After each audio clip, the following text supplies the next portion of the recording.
Alright. I'll think about I'm going to start this up before it gets too late. We're starting a little later than usual, but more Genshin.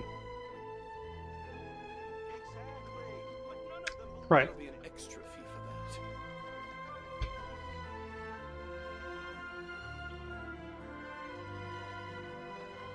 We are going to continue the story. We left off at a point where we and a bunch of people were just having a chat about setting a trap, and there was a lot of metaphors being used, and they wouldn't stop using metaphors.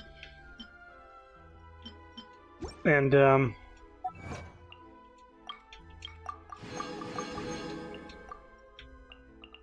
yeah, we're about to do some Fontaine, possibly in-game Fontaine stuff. I say in-game.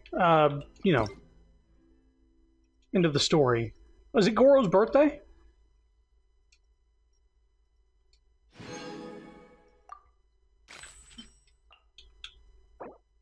I think it is. Okay. Anyway, let's get to it. I need to switch the party, because I swear to God, if I go into combat with this, I'm going to freak out.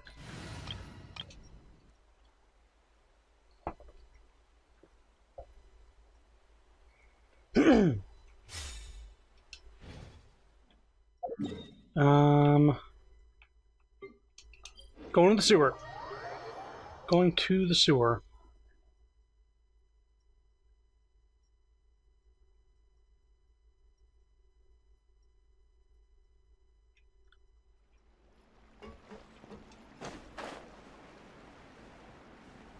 Yeah. Oh! Steal a book.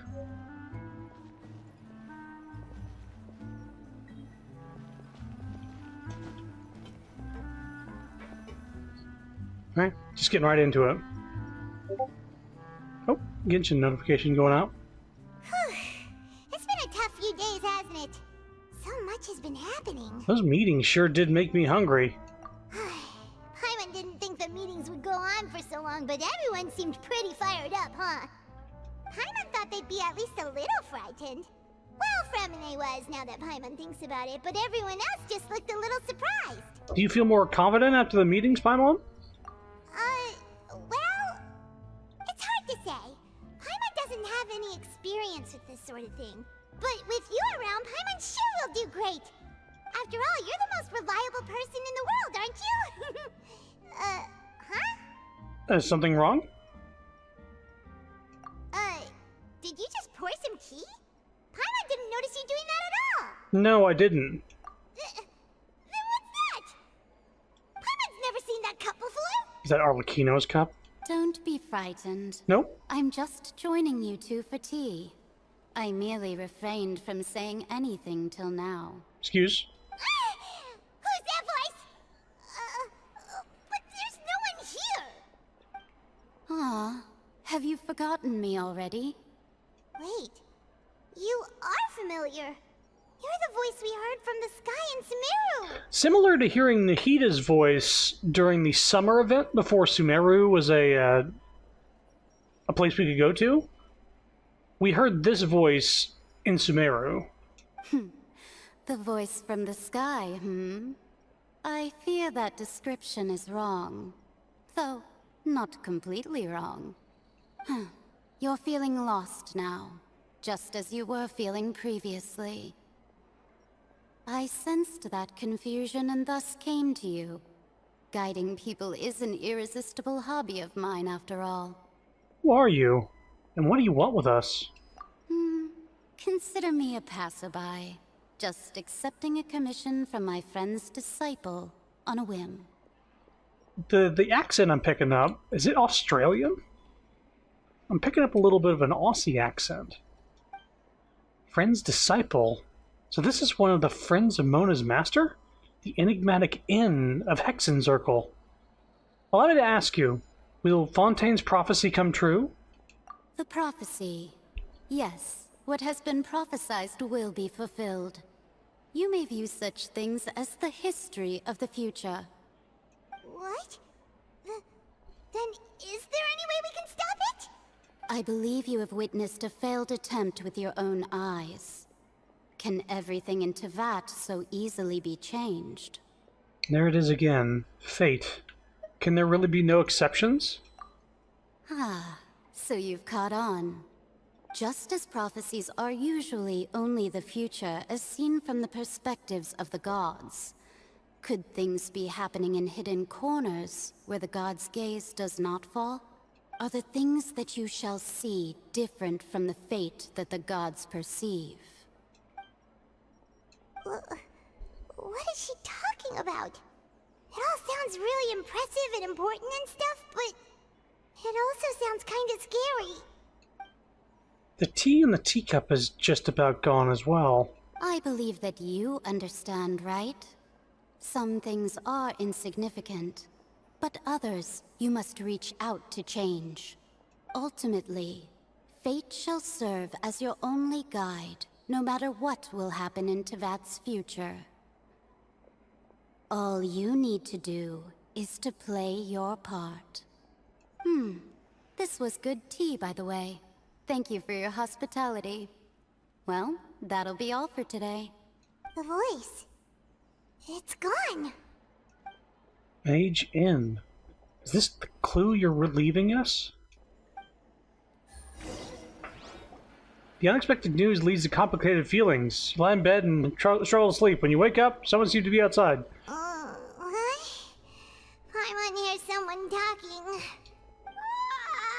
Alright, coming! You're getting more diligent, Paimon.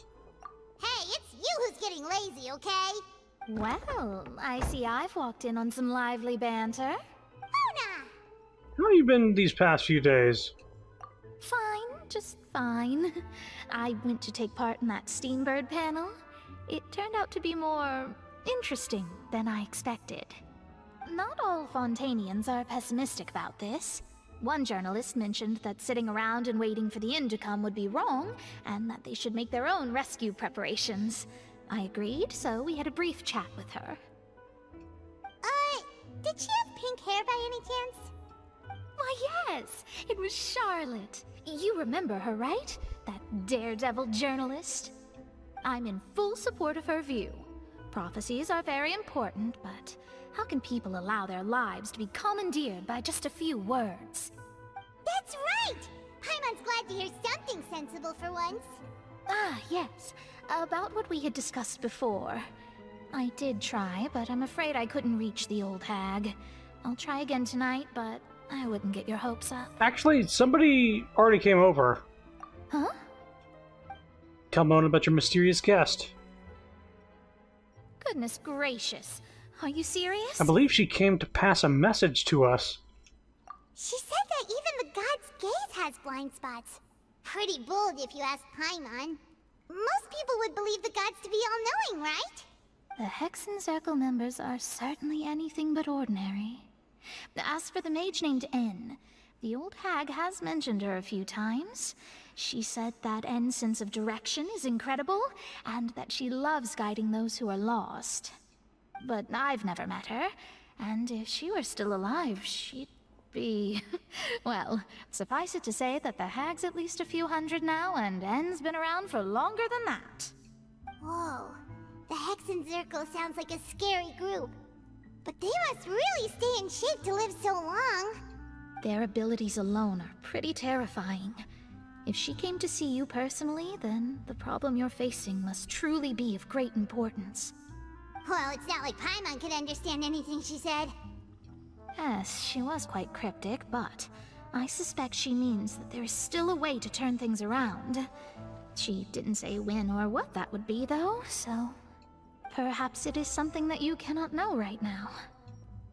True, her words were meant as a helpful hint, but when we realize their value and meaning... When will we... what was... is that the best answer that my question could have gotten? Traveler, Paimon, are you two alright? I don't know, just thinking. Oh, we're fine. We're just a little down right now. It kind of feels like the end is coming, you know? I see. I feel that same sense of desperation, too. I guess you could consider me someone who has often witnessed fate. So far as I have seen, it cannot be swayed. But even so, I still hope for and believe in miracles. Astrology is eternal and rational, but fate may not be. It is cruel, but it can also be beautiful. Perhaps that's what En was trying to tell you. Not to lose heart, and to believe that what you are seeing playing out before you is not yet set in stone. I did originally think of steering clear of all this, but I couldn't.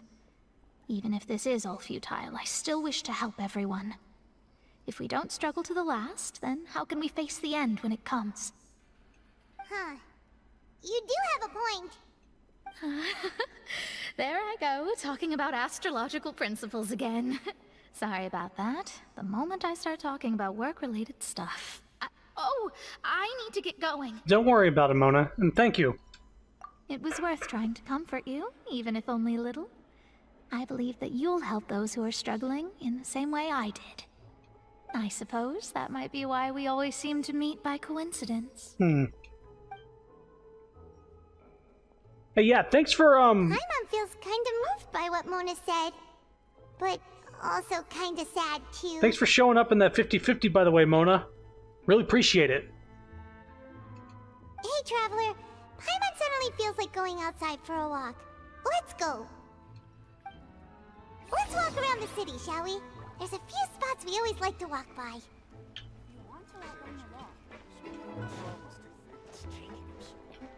I want to check something real quick. Oh yeah, love it.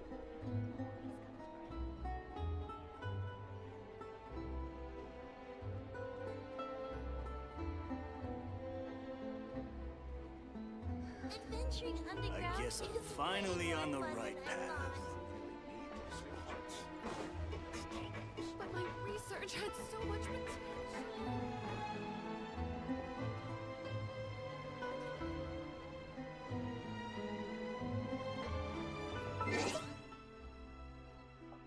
Just looking at the frame rate on the stream.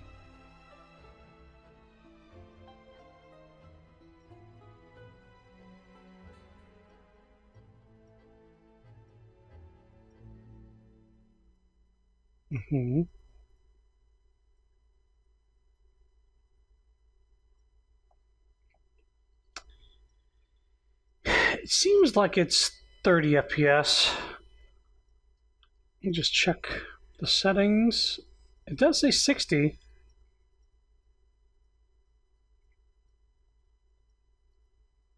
It's hard to say. It looks smooth, at the very least. Yeah, enough of that. Enough of that. Chlorand ain't here right now. We gotta go. Can't be getting distracted right now. Here?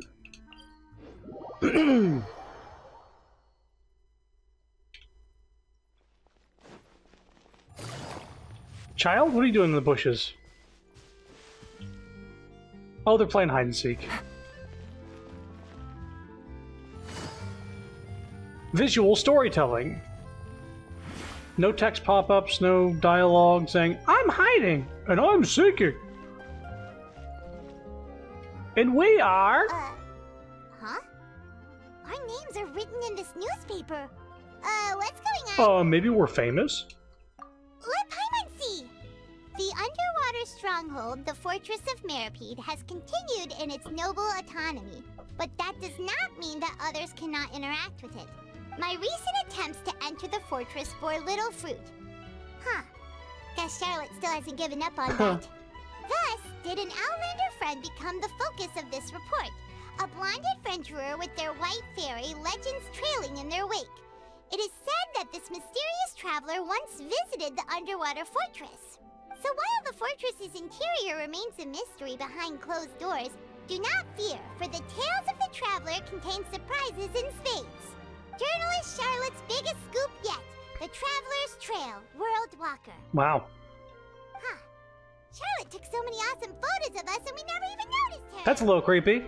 She hasn't been able to get a hold of anything at the fortress, so since we're easier to find, she's using us as the subject matter instead? That sure seems to be the case. Ugh, seriously? Well, fine. Those headlines butterfly and some photos do look cool, so Paimon will forgive her this time. Also, hey, Leaps. It's Goro's birthday in the game. We got a gift from him. In this game, when it's a character's birthday, they give you a gift. And when it's your birthday, you get a cake that you can't throw away.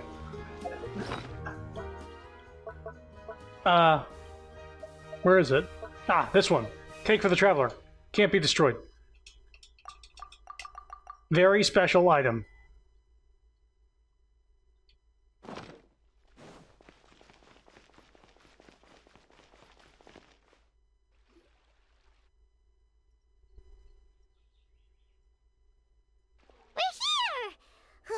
Paimon's hungry. Should we go in and get something to eat? Please tell me Yae Miko is teasing Goro on his birthday. Gonna be honest, I didn't read his letter. I'm going to read it now, and that's probably going to be something. Assuming I get a chance to go to the pause menu.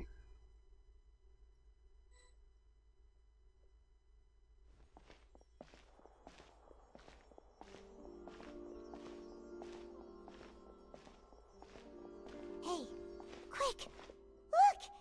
That's the limited edition only 16 slices a day cake! It hasn't sold out for the day? It was so delicious the last time we tried it! Despite the tense situation we were in, let's give it another go. Paimon's sure it'll be great! Hey, didn't we almost get poisoned here? We can't let anyone get ahead of us. One slice of cake, please. Ah, you Jimmy Neutron motherfucker. Someone showed up after all! Oh, wait, you're the one from the Palais Mermonia. Oh, are you here to buy cake too? It seems Monsieur Nervalette was right. You really can eat. Wait, did he really say something like that? That's right. Even he has his own preferences when it comes to food. As for me, I love the cake and coffee here. Do you come here often? Usually every day. Every day? It's part of my daily schedule, apart from work. I shall have my cake and coffee. I shall have my cake and coffee. Paimon? Then what if someone told you one day that this place would be closing soon, and you wouldn't get to eat cake here anymore? What would you think? Wow. But why would it close? Well, Paimon doesn't know either, but maybe the waters will rise tomorrow. You know, like in the prophecy. Oh, the prophecy. To be honest, I haven't paid much attention to that. No. Still, even if there'd be no more cake tomorrow, that wouldn't keep me from having some today. No. It's the same for eating in general. You might not be able to eat tomorrow, but if you can do so today, then you should carry on. That's what people call living, you know. Huh. Don't be sad. Excuse me, could I have 2 more slices of cake to go? These 2 slices are for you. Sijuin said that this kind of expression you're making is what humans call being sad. Oh, you know Sijuin? And she described facial muscle things that make us look sad? I sure do. She was born before me, and she sometimes comes to the surface to teach us things about humans. She said that humans are creatures that are saddened easily, yes, and you can only lift their spirits by feeding them delicious food. So please try the cakes here. I've got something else to do, so I'll be going now. You two try to stay in a good mood after eating, all right? Bye. Why is it so hard for them to have a playable character that looks like this? There she goes. Wish they gave an interaction with the player, got to give the character a gift. That would be nice. But I guess that's what the hangouts are about. You're basically going on a date with anybody that has a hangout. All right, let's dig in. Paimon's sure this cake will be delicious. You share a glance with Paimon and snarf down the cake. It's more delicious than last time, and the flavor gets even better with a sip of tea. It sure would be nice if we could come again tomorrow. Snarf. Sure would be nice if we could always eat delicious food here. Paimon's just been a downer. Dang. Let me check the inventory real quick. Hang on. It's in this, then this, Have you been well lately? Those alchemical potions we bought from you last time were just amazing. Everyone feels like they have a lot more energy while they work, and the cargo ship to carry them also brought way more goods than usual. Speaking of goods, though we all understand that relying solely on imports isn't practical in the long term, rushing things here won't do us any good. We still need to improve productivity on Watatsumi Island, one step at a time. In the meantime, instilling confidence and maintaining morale is equally important. So after some deliberation with the soldiers, we decided to work together and use some really novel ingredients to make a celebratory cake. You're the hero behind our success this time, so please be sure to have a taste of this morale cake. And let's continue to work hard together in the days to come. That's not a cake. It's a bowl of ramen. I mean, it looks good, but it's not cake. We might have a previous letter from Goro.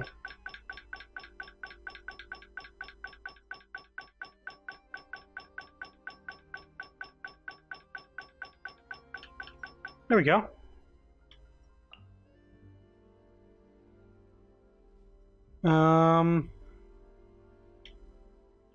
Let's have cake together. It's a very, very cake focused.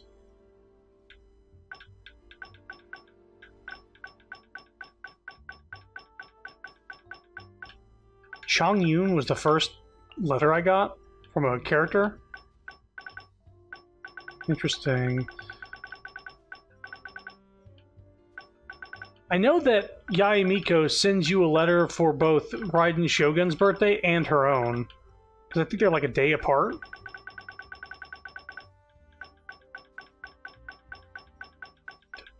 Yeah. I assume you didn't forget whose birthday it is, little one. Yes, that's right. Today we celebrate the birthday of the Raiden Shogun, the almighty Raiden Shogun.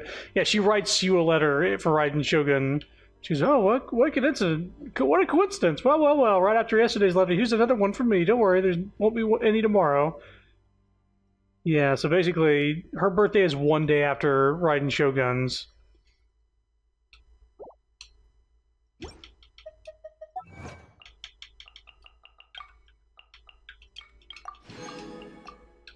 Okay. Hotel de Board.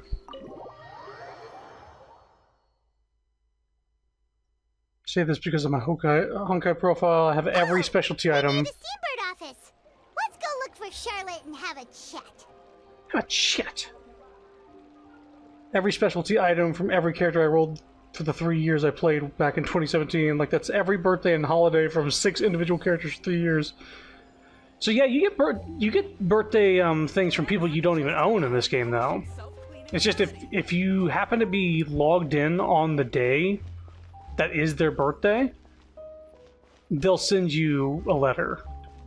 Because I don't have Yae Miko. Hang on. No. No. No! What? What are you talking about? Oh no. This better... It's literally with Charlotte, so maybe this won't take too long. I would say just check in between each time. Yes. Every time I get control, I will check. Yeah. This is stupid. This is still a fucking thing. I think this happened at you.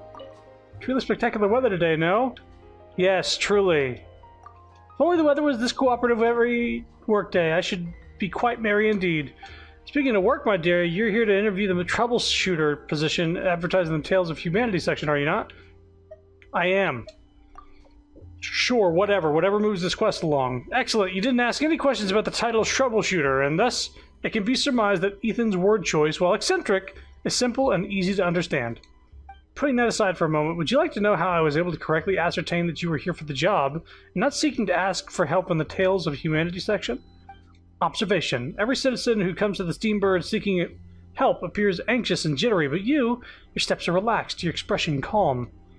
Those who are fortunate are all the same. Those who fall victim to misfortune all have their own woes. But you needn't worry. Those who seek assistance from others via Tales of Humanity haven't run into any serious trouble, so it shouldn't be hard to handle. Have a look at this batch of commissions. Okay.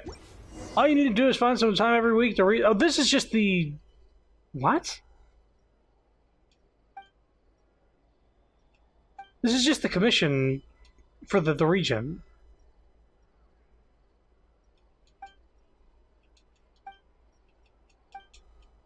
No need for an interview? Interview. Your interview is complete. Whatever.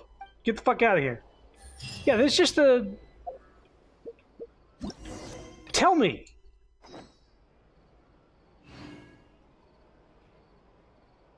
Why did this lady interfere with Charlotte? Hello.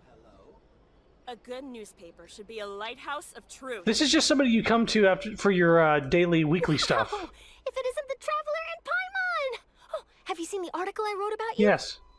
Ha! You've got some nerve! You just used us to make some quick mora! Can we negotiate a profit split? Oh, you needn't worry about that. I heard that you were in Poisson some time back, so I sent you a letter to discuss just that. It appears you didn't receive it, though. It's all right, though. I've set aside the amount intended for you. I've even set the table with some food. Really? Oh, you're the best! You're almost a little too easy to win over, Paimon. If I were a journalist with ulterior motives, you'd be in trouble now, you know. Oh, Paimon knows you're not like that. Still, what brings you here all of a sudden? Were you looking for me? When Mona mentioned you, we thought of coming to see you at work. I see. It seems you've already bumped into Mona here in Fontaine. So she mentioned me? What did she say? She said that you're a real daredevil of a journalist. Nice. In which case, can this daredevil journalist dare to request an exclusive interview with the legendary Traveler and Paimon? Huh? So your article in the paper today doesn't count? Oh, of course it doesn't. That was more like live photography. What I'd like to do is dive deeper and ask you to talk about the things you've seen and experienced. You seriously want to interview me? Yeah. Are we even qualified enough? What?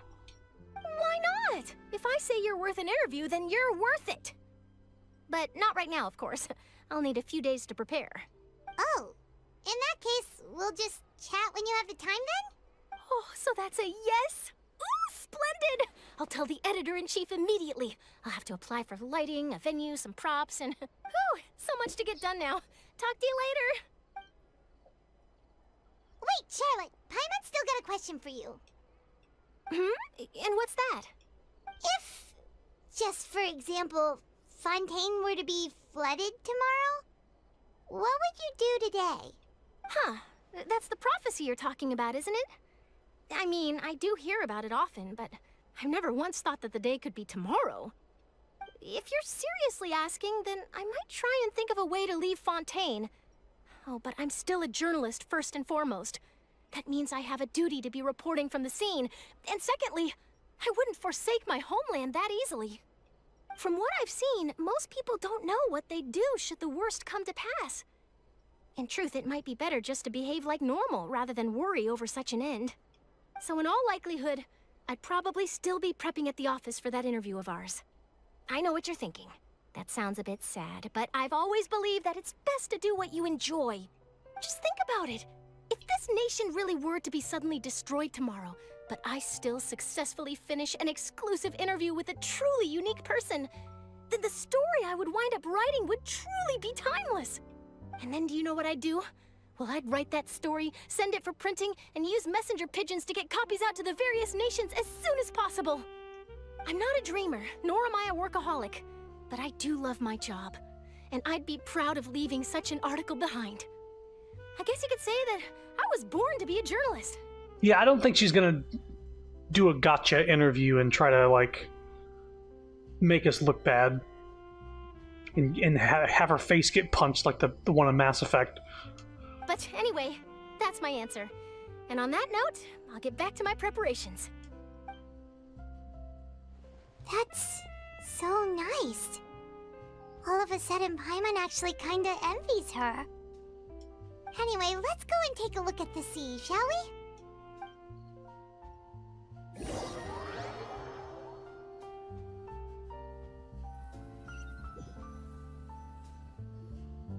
The sea breeze and scenery can be a pretty soothing combo, huh? Paimon's been thinking. Yeah? If it wasn't Fontaine, but all of Tevat that would be destroyed tomorrow, where would we go and what would we do? No, Paimon should ask, if you could choose, what would you like to do? If I could choose, huh? And just like Charlotte said, suddenly trying to consider what to do is pointless. We've always been moving to the next destination, so we haven't spent much time thinking about these kinds of things. We didn't have to either, with us always being on the road and whatnot. Until that moment comes, I think I'll keep journeying on. You mean, still traveling? Yes, cherishing every single moment, including my hand clipping into this railing here. Every single moment that I have to look upon this world. Huh. Wait, isn't that what we've always been doing? The banter goes back and forth between the two of you as time slips by. As night falls, you return to your accommodations and end this busy day. The next few days are just as calm. Charlotte comes to find you and conducts the interview in the Spina di Risula safe house at the Flux Cindre. Navia, having finished her business in Poisson, even drops by to take a photo with the two of you. All goes well.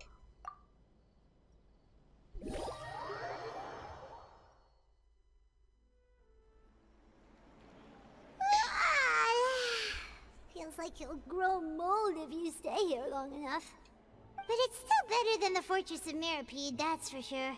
It's not only damp there, but salty too. Ah, so the two of you are still here. Wonderful. Oh, you're from the Palais Mermonia, aren't you? Yes, I'm Isadora. Monsieur Nervillat sent me to look for you two before. I heard that afterward you went to the Fortress of Mirapede.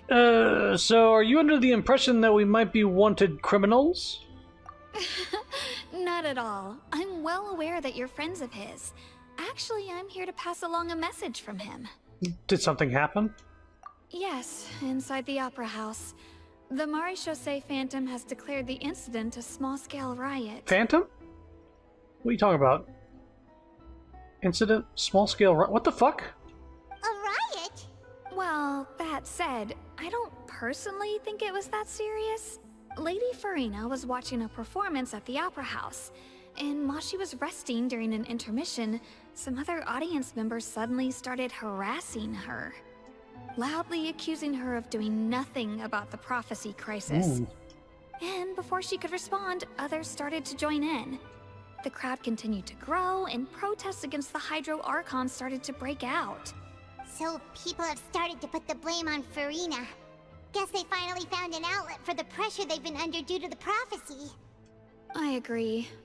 People will naturally rely on gods, as is customary. But the moment people feel threatened, gods are also the first to be blamed. So what happened after that? Is Farina okay? Seeing that the situation was spiraling out of control and that further argument was pointless, she claimed that she'd gotten tired of this and left in a hurry. The Maréchaussée Phantom had their hands full maintaining order and did not catch where Lady Farina had gone. Only when things had stabilized did we realize that she had gone missing. Maréchaussée Phantom, is that just like the guards in the opera house? So, you mean she's still missing? That's right. The Maréchaussée has dispatched many people to search for her, but we don't have any leads yet. That said, I don't think there's much to worry about. She is a god after all. Even if she were to fall into the hands of rioters, what could ordinary people do to her? I understand the situation. Oh no! Anyway. Good. Monsieur Nervillat sent me to tell you about the situation, but he didn't say anything else. Don't worry, this is more than enough to go on. Thanks for keeping us informed. Ah, is that so? Well, all right then. In that case, you two take care. I'll be heading back to the Palais now. The plan is in effect. Well, sounds like we should hurry over to Poisson then. You sure caught on quickly. If we know Farina, she won't try to fix things in this situation. Instead, she'll look for a place to wait out the heat. And, as we also know, she may be loud and dramatic, but she doesn't have a heart of stone. When Nervalet was talking to her in the Palais Mermonia, and she heard about Poisson, she couldn't hide her sadness and remorse. It would be hard for her to ignore being accused by the public today. Paimon thinks Farina's probably taken the opportunity to slip away to Poisson and try to relieve the sense of guilt that she's feeling. Huh. Well, what do you think? Paimon knows the answer, of course, but Paimon can do the analysis to back it up, too. Cool, huh? I see becoming a detective's done you some good. Looks like those detective novels have had an effect on you. In that case, there's not a moment to lose. Poisson, here we come! Why are we assuming she goes to Poisson? Because she feels guilty?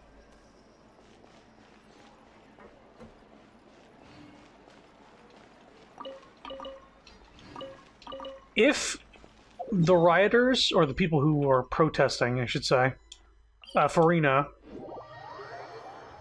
are not like people that we hired, basically, and are just angry people, I'm actually concerned that Farina might... This place looks deserted. Guess all the survivors must have evacuated already. All that's left here are signs of devastation. Could Farina really be here? Let's try to find her as soon as possible. She could get hurt. She crumbled the second Arlecchino came out of the shadows dressed up as a Batman villain. And just said, "Don't kill me, don't kill me, don't kill me." Like, she... It seems like she does either has no combat capabilities, or is a very good actor. Hey, look at this. That's Farina, right over there. She really is here all on her Shh, own. stay quiet for now.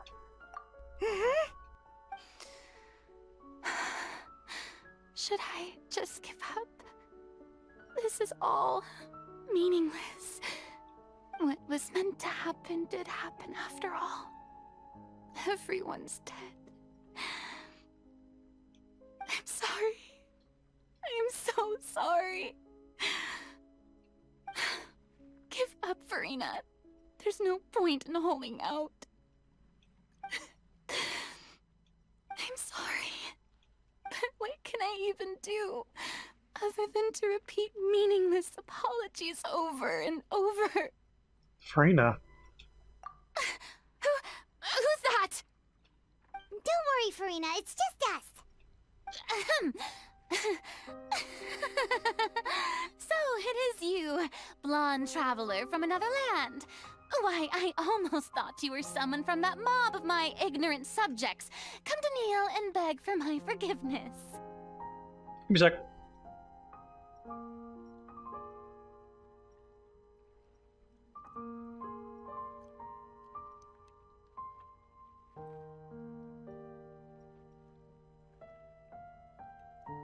I knew it. I knew it! Blonde is spelled with an E when referring to girls, but without an E when referring to guys. This shit is typed up for Aether, and I'm angry.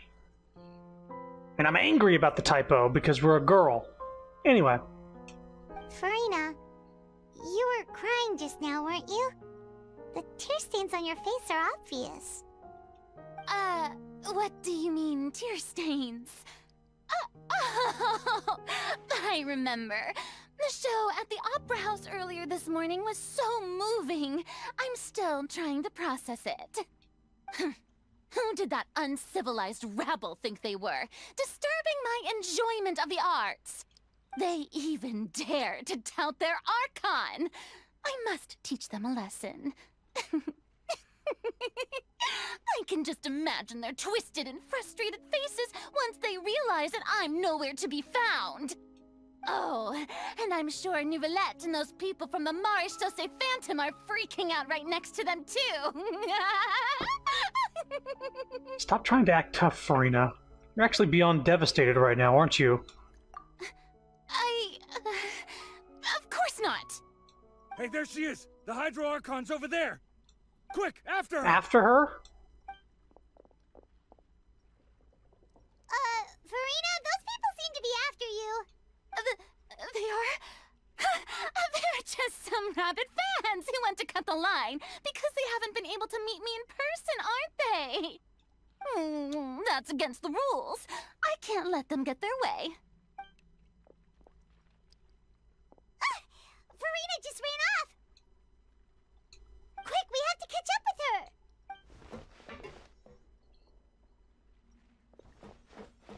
with her! We caught up with her.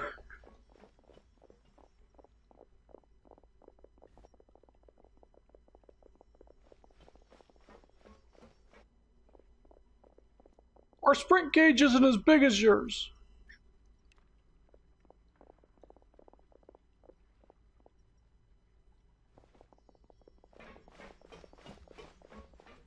This should be the place, right? Hey, Farina! There's a good hiding spot over here. Quick, come to Paimon before the rest of them catch up to you. What is this place? Hurry, they're almost here. Fine. I suppose haste is warranted. Lead the way.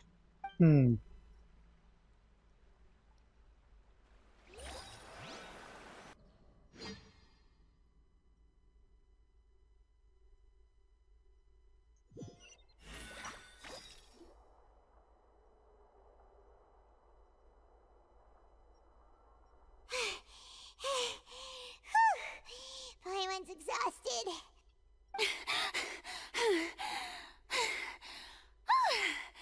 I'm so tired. I totally thought they had caught me. No, I mean, I merely gave in to the sheer enthusiasm they displayed. This place is not what I'd call soundproof. You might want to lower your voice to stay hidden. You're right.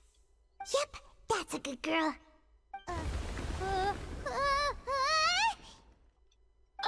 What's happening? The ground's shaking. Is it an earthquake? Another disaster just struck, I suspect. Yeah, a quake of this kind preceded the flooding in Poisson, didn't it? It can't be. It's happening again. Well, there's no need to worry too much about that. Novelette's made some emergency plans, so the evacuation should go a lot smoother this time. Yeah, I hope you're right. But the people of Poisson, they've already... Has Farina finally reached her limit? Now that she's talking about her actual feelings, she's starting to look far less stiff. You begin to talk amongst yourselves as Farina slowly calms down. It's true.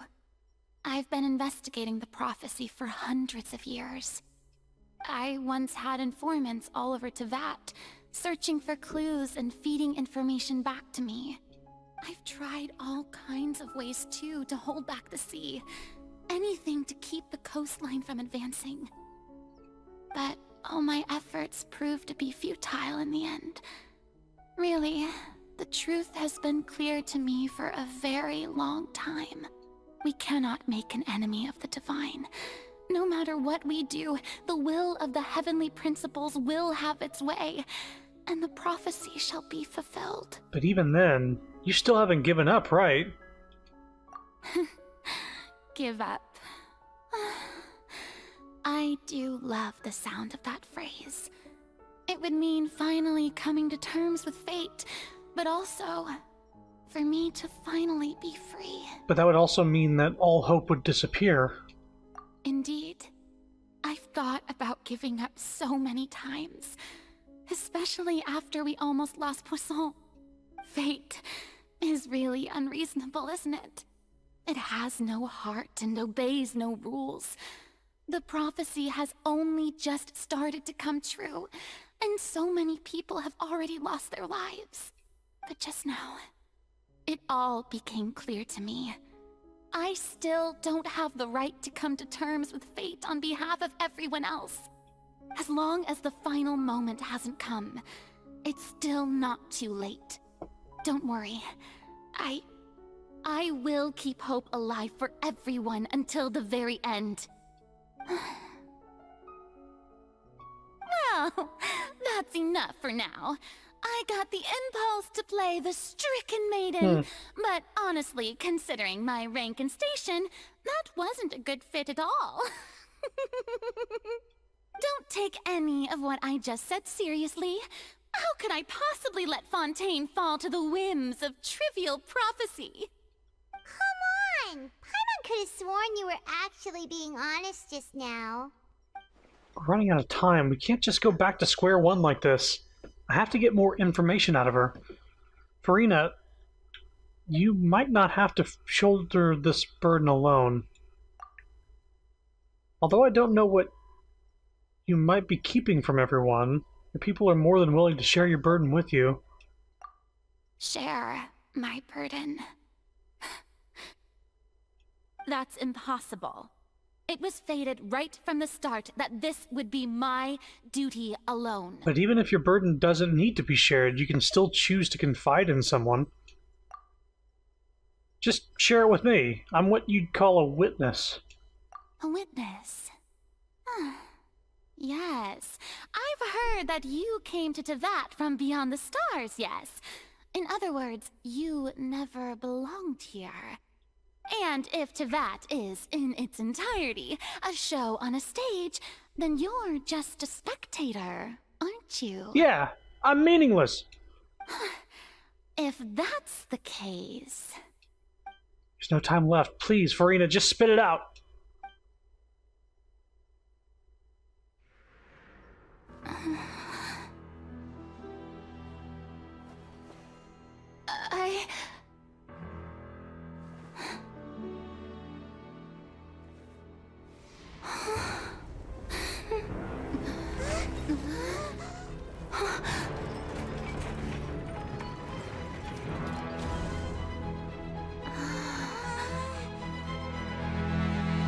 Oops.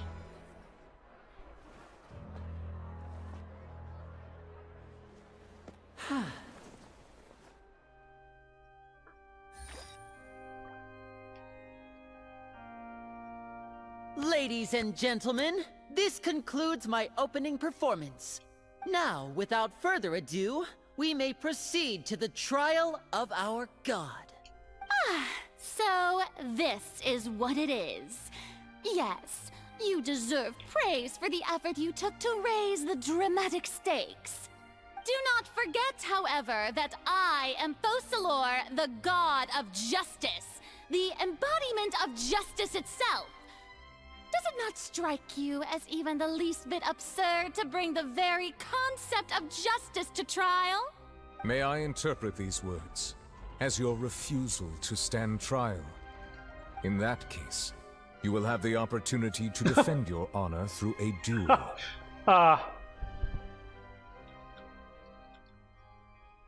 You would draw your blade against a god?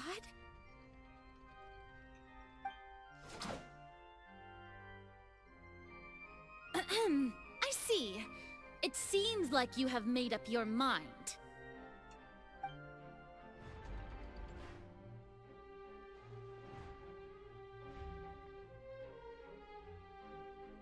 Paimon can't believe it. She just surrendered. What the heck is going on? Did I just see an Archon surrender to a human? Wow, how utterly humiliating. Lady Farina, what is the meaning of this? Shh! It would seem that there has been a misunderstanding. To be clear, the raising of both hands is not always an indication of surrender. Looking for excuses again, huh? I raised my hands just now to indicate my acceptance of the trial. No duel shall be necessary. I will admit that I've been running away for a long time. I'm sorry, everyone. I was unable to protect the people of Poisson. It is my duty to stand trial for my crimes. You are not the only ones to be disappointed in me. I, too, am exceedingly disappointed in myself. But now, it is time for the Hydro Archon to show you her courage and resolve. I, Farina, will use this trial to show the world the true meaning of justice! This time, I will protect you. Applaud and rejoice. One of the most outrageous and fantastical arcs known to the opera epiclese is now unfolding before your eyes. Mark my words. This shall be one of the most exhilarating and brilliant shows ever to grace the stage of Fontaine. The trial of the Hydro Archon, Focalor, will now begin! Woo! Oh, now we're making history. What? Why does it feel like Farina just took over the whole thing? Like, come on! Didn't she just get forced to stand trial for her crimes? She knows how to steal the spotlight. Also, even though she's still acting super dramatic, she is taking this seriously this time, right? All right, then. Who will be my opponent in this trial? The court asks the prosecutor to please take the stand. Ooh. And I... Thank you, Your Honor. Is that so? Very well. Then please speak, witness of Tivat, my accuser and fated opponent.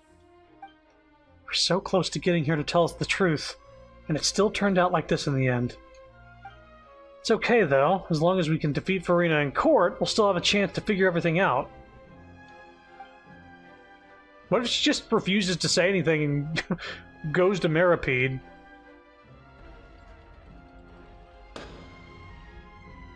Also, please allow me to ask, as a final question before the trial begins, just how much work did you do to force me onto this stage? we basically gave her... we served her. Well, we did do a lot of prep after the meeting that day. I can go over the tasks assigned to the Spina di Rosula, since they were rather straightforward and easy. Are we gonna explain the plan before... Is that important right now? Navia, the president of the Spina di Rosula. Most of the people who participated in the disturbance this morning were my subordinates. They changed into plain clothes and came to the Opera House as regular audience members, waiting for the perfect opportunity to incite insurrection against you. The people's resentment against their Archon has been building as more and more of the prophecy is fulfilled. A spark was all we needed to turn smoldering anger into a flame.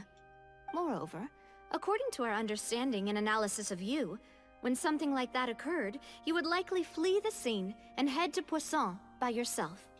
So, we arranged for a second group to lie in wait there. So, you mean... the ones who scoured the settlement for me were also from the Spina? And their goal was to force you to step into the giant magic box so you may personally participate in the greatest magic performance in all of Fontainian history. That's right. That house was a magic box, rather than someone's residence. As the super ultimate version of the setup that I used when I first performed at the Opera Epiclese, the volume of the box was increased by a whole order of magnitude, and the distance it traversed was the entire gap between Poisson and Areneas. Its cargo, of course, was an Archon instead of a human. Yep, we know all this.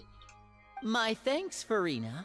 Without your help, we could never have pulled off such an extraordinary performance. Were there really people like playing this going like, how did we get here?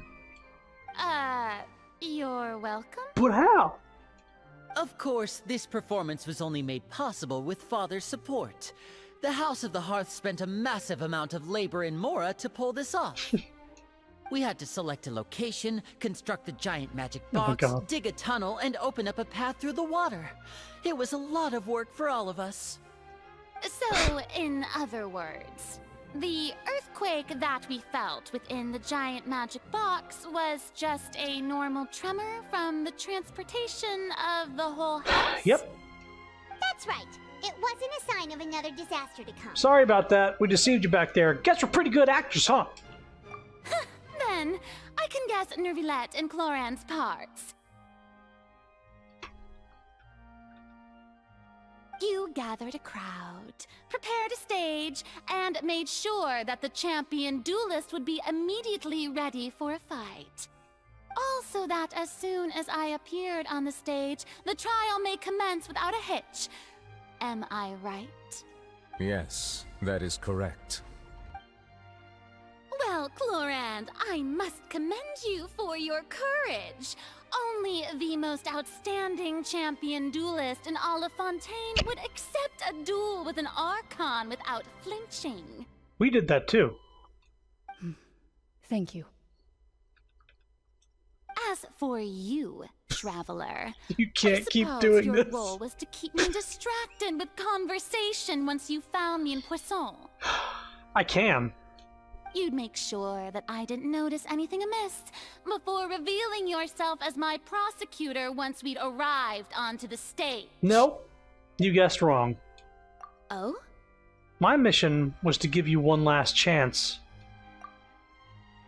We hoped that you'd share your secret with us before the magic box arrived onto the stage. Is that so? Then I suppose I must have missed my final chance. It's fine. It matters not. What's done is done. The stage is already set, so there's no reason to disappoint the audience. Let's see this trial through to the very end. Objection! Yeah, the only thing we can do now is to judge the Hydro Archon. Still, I can't help but be a little bothered by that conversation earlier. What did Farina want to say to me right before we arrived on the stage? Madam Prosecutor, please allow me to pass this along. This is a document that Miss Charlotte applied for and received permission to share with you during the trial. According to her, it should speed up the proceedings. Huh? Charlotte wanted to give us something? Oh, so she's here too! Hey, Charlotte! It's the row of main characters. Oh, let Paimon see. Isn't this the exclusive interview that she did with us before? So she's already finished it, huh? Wait, then that means this document is a perfect timeline of everything that's happened ever since we stepped foot in Fontaine!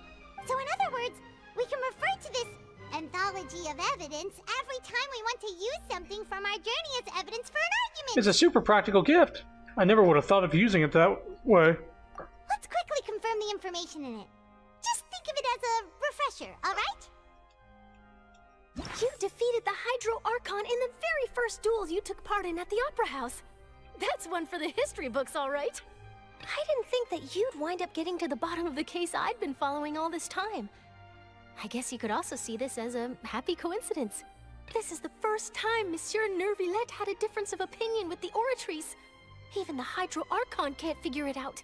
A Fatui Harbinger. She's an extraordinary person. Her instinct must mean something. The fortress of Meripede was almost destroyed in a single day. That I didn't witness that scene personally will always be a source of professional regret, I think. I'm gonna fucking KMS myself. According to Monsieur Nervillette, both Child and that whale should have been in the primordial sea at that time. I nearly lost my awesome friend Navia. To be honest, that still gives me shivers. The words of someone as extraordinary as a witch can probably only be truly understood when something surreal happens to you. Okay.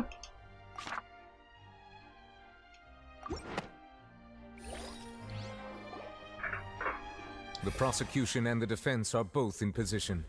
The trial shall now begin. Wonder how long this is gonna be.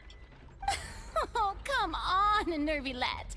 There's no need to repeat all the unimportant legalese. Just fast forward to the part where the prosecution lays out my offenses. As the defendant and the lead actress of this performance, I still haven't even been informed of my supposed guilt in all of this. Of course, it is only natural for humans to struggle to understand the actions of a god. However, you will need more than that to convict me of a crime. Your crime isn't action, it's inaction. That's true, but my charge here is unrelated to your conduct as an Archon. Oh shit, we're getting voice acting from Lamine. Instead, I would like to charge you as a fraud who's never been the Archon in the first place. Wait, what was that? Lady Farina's a fraud? Hey, I came here thinking that we were going to try the Hydro Archon for forsaking her duty, but did I hear that right? She's not our Archon at all? Charge accepted. Wow. Lady Farina, do you plead guilty to the charge? Lady Farina. I plead not guilty. How can I be guilty? There is no way that I, Focalor, otherwise known as Farina de Fontaine, a member of the Seven and the Regina of all waters, kindreds, peoples, and laws of Fontaine, could be anything other than your true Archon. Yeah, even though Lady Farina can be rather eccentric, isn't it going too far to doubt her very identity? Yeah, I've never questioned her identity either. Sure, Lady Farina can be super irresponsible, but what grounds does that prosecutor have to make such a huge claim? Such a huge claim.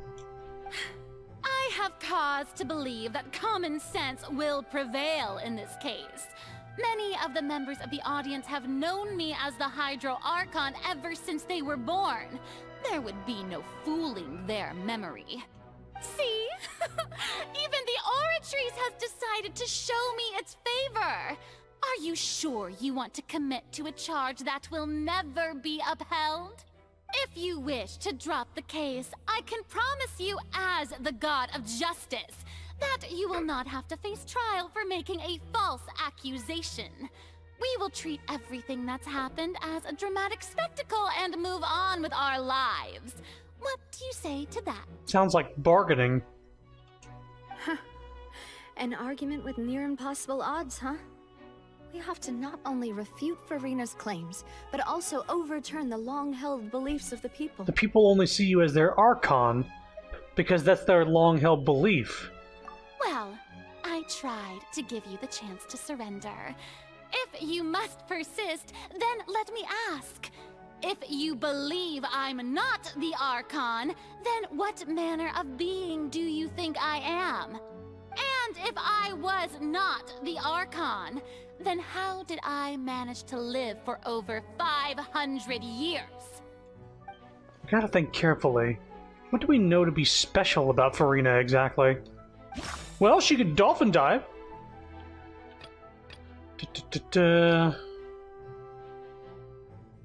She's cursed. First of all, you may be a member of another long-lived race, which would allow you to naturally possess an extended lifespan. And second of all, even if that wasn't the case, there could be other ways to extend your life. Such as a curse. Who gave you that idea? Was it the knave? You'd sink so low as to use a harbinger's words against me. It doesn't matter who gave us the information. What matters is the veracity of the claim. A curse? I once thought it possible that the aura of an Archon might naturally resemble a type of curse. But in light of this claim, perhaps what I sensed was not your divinity, but a curse after all. Neverlet sensed it too, huh? So Farina, instead of an Archon, could you just be a cursed human? Lady Farina is actually a human? Well, it is true that it's extremely difficult to tell humans and gods apart just by looking at them. It's not impossible. Uh-oh. Well, don't start celebrating too early now. Even if I have been carrying a curse like you said, how does that prove that I am merely a human being? Besides, everyone knows that the main difference between a human and a god is the possession of authority. Gods can do what humans cannot. That's why they're worshipped as gods. You saying you got the Gnosis? For centuries, manifestations of my authority have served the nation of Fontaine. One need only to turn their eyes towards the Oratrice Mécanique d'Analyse Cardinal in this very opera house, or consider the indemnitium that is used in every aspect of life. Sorry, I keep thinking of that fucking Vine where the guy goes like, "Hey Siri, what's my name? Your name is Tom, but you told me to call you vagina, vagina, vagina, vagina, vagina, vagina, vagina, vagina." And it has that like that beat to it. Oratrice Mécanique d'Analyse Cardinal. Wait. That one trial proved the opposite. Farina actually has no control over the Oratrice at all. Boop. You tried to reference reference the Oratrice. But weren't you as confused as all the rest of us when the Oratrice declared Child to be guilty without any proof? Otherwise, you should have come up with a good explanation for that by now. Didn't I make myself clear at the time? The decisions of the gods are naturally difficult for humans to comprehend. There is no need to provide an explanation. Lady Farina, I believe a reminder of your current circumstances is in order. While the court is in session, the principles of justice and the law must come before all else. While you are an Archon, you are also first and foremost the defendant in this trial. You will prove yourself unable to defend against the prosecution's charges if you continue to withhold vital information against the rules of the court. I never thought you'd use that kind of rhetoric against me. That was no trick of rhetoric, Lady Farina. I've merely reiterated the rules of the court. Rules that all should respect and follow. Unless you want to get your booty smacked by a fucking dragon. So, you neither knew why Child was declared guilty, nor did you understand the structure and operations of the Oratrice. Instead of having been created by you, the manifestations of authority you mentioned have been made by the real Hydro Archon, haven't they? The real Hydro Archon? Well, now you're really losing me. It is true that I did not know why the Oratrice gave out a guilty verdict that day. But the Oratrice handed out that verdict unilaterally, and it has been operating independently ever since it was first created. By you? You can't argue that just because a divine creation is flawed, that the god behind it must also be no god at all. She's still throwing out all kinds of excuses. Seems like she's confident that we won't be able to produce proof that she has no power over the Oratrice. Sure, we can put the Oratrice aside for now, but then, Miss Farina, could you give us a brief demonstration of your power as an Archon? My power as an Archon? There are many ordinary citizens in the audience. How can I just carelessly demonstrate the formidable power of an Archon? Even a small demonstration. If that poses a concern, I'm prepared to extend my protection to the audience. You don't need to go that far. A brief demonstration of your power over Hydro should be quite harmless. Surely an Archon can at least match the capacities of a human with a vision? Aren't you the Hydro Archon? Or is it that you can't even wield the power of Hydro, much less the authority of a god? Indemnitium! Yes! It's all because of Indemnitium! All Archons derive their power from the faith of the people, and I've converted the people's faith in justice into Indemnitium! Thus did I give up all of my divine power to provide everyone with energy for their daily lives. Have you ever seen a more magnanimous god? Isn't that a huge stretch? Yeah, no matter how generous an Archon can be, how could they give up all their power? Can a god with no power even still be called a god? I think this is the music guy from the event. Oops. It seems like nobody's buying Farina's excuse. Hey, come now, everyone. Please don't stare at me as if I was a liar. I'm still the same Farina you knew, right? The one that you loved. Shouldn't you want to believe in me? Please? You've got to believe me. If what the prosecutor said is true, she really has committed a grave offense. Did she deceive all of us? And all of our parents and grandparents too? And then all of our ancestors? Ever since they were born? Enough! That's enough. Tell me then, if I'm not the real Hydro Archon, then who is? If you have no evidence of another Hydro Archon's existence, nor can you find anyone who can back up their claim to be such, then what grounds have you to say that I'm not actually the real deal? Wow, she came up with yet another argument. How can we refute her now? Seems like she really doesn't want to give up. Just remembering a line of dialogue she had when we first got here, when she was wanting to put us on trial, and she's like, "Oh, nobody's above the law, and nobody is above being brought to trial, even an Archon." And it's ironic that she is being brought to trial. I was like, who's she gonna bring to trial? Nahida? Fucking Raiden? Try bringing Raiden to court, I dare you. If we can't prove that she isn't the Archon, we can try to prove that she's just a human. And if she's only human...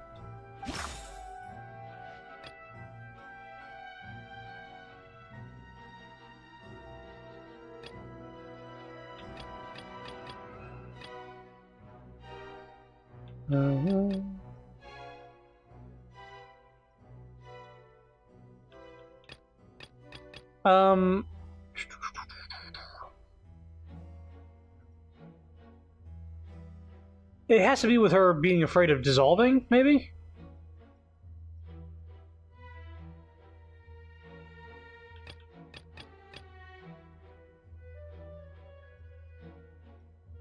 Only temporarily push up into less power. Maybe this one? It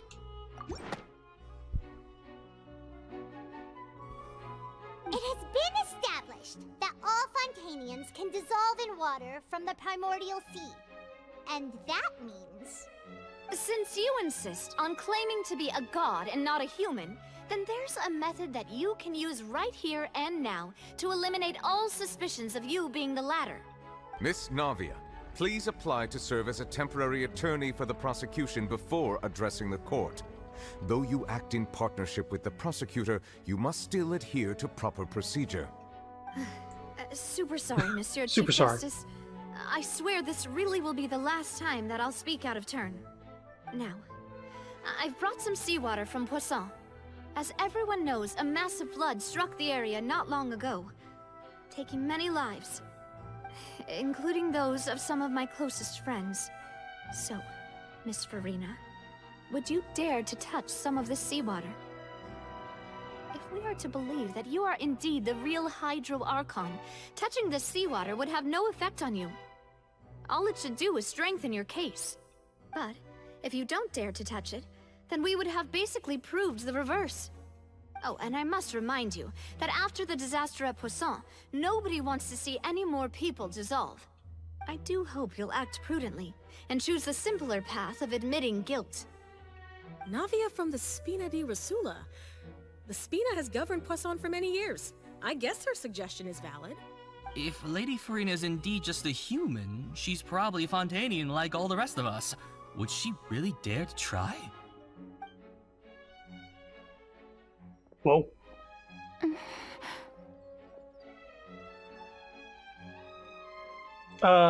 Farina? Lady Farina, this test has been unilaterally proposed by the prosecution.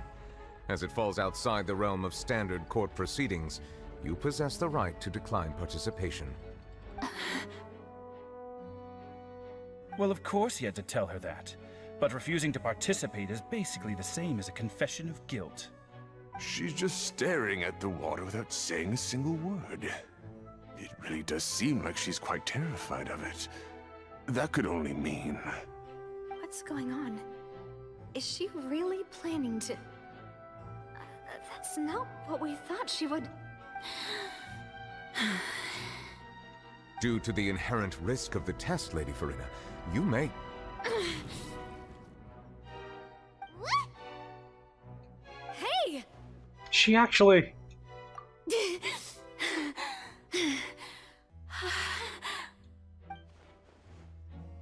I'm fine! Look at me, everyone! My hand is still here! I haven't been dissolved! Will you believe me now? I really am your Archon! I'm nothing like a normal human who would fall apart as soon as they touch this water!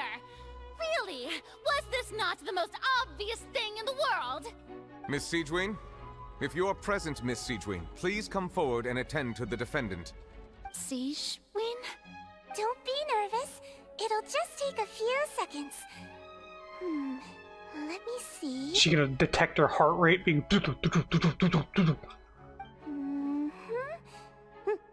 That should be enough.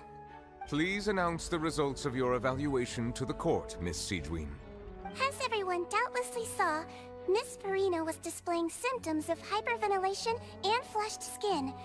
These indicate that she was experiencing the adverse effects of exposure to primordial seawater. The extent to which she was affected is the same as other humans when exposed to primordial seawater of a similar concentration. Oh, it was watered down. Oops. Thank you, Miss Siegewien. Lady Farina, you may return to the defendant's stand. Uh-oh. Oh, wait. What did she just say? I didn't get dissolved. Shouldn't that be enough to prove my innocence? Well, considering your tendency to run from your problems, we did originally prepare a direct sample of the seawater around Poisson. However, after extensive discussion, we exchanged it for a sample that is not concentrated enough to dissolve an actual human. After all, on the off chance that something entirely unexpected might occur, we don't want anyone else to lose their life to the sea. Yeah, so out of regard for Farina's life, you secured a low-concentration sample and asked the head nurse to serve as an expert witness. It's a great thing that the direct sample wasn't actually used. Farina could have... I can't believe... you... But what's really going on here? Farina can't have not known the consequences of touching the water as a human. This is too unlike how she usually acts. Unless it's actually more important for her to keep up her facade than to save her own life? But hadn't she given up on everything a long time ago? Listen to me! Listen to me, everyone! Please don't give me such cold and disdainful looks! What happened just now didn't prove a single thing! Think about it! How can you conclusively prove that an Archon can't also be affected by the primordial seawater? Also, if I was really just a human, why would I dare to just put my hand in that kind of water?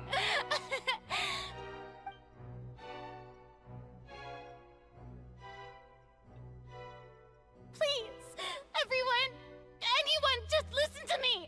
I swear, I really am your Archon!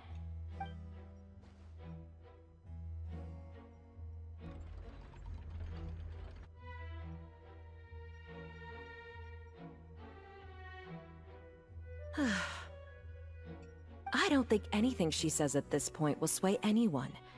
The odds are just too stacked against her now.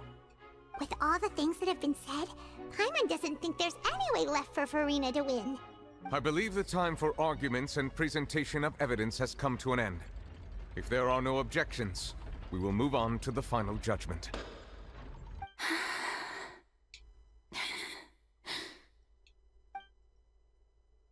I don't think anything she says at this point will sway anyone. She's too stacked against her now.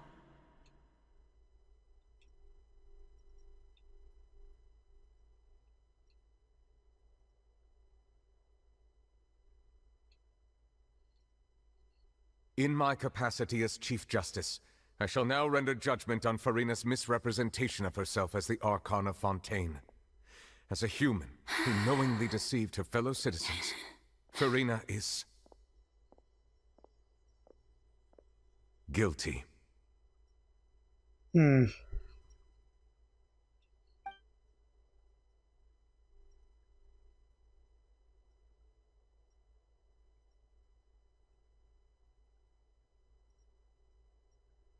We shall now turn to the Oratrice Mécanique d'Analyse Cardinale to render the final verdict on the charges.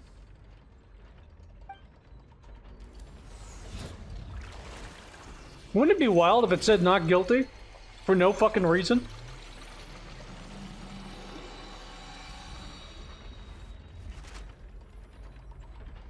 According to the judgment of the Oratrice Mécanique d'Analyse Cardinale, Farina is...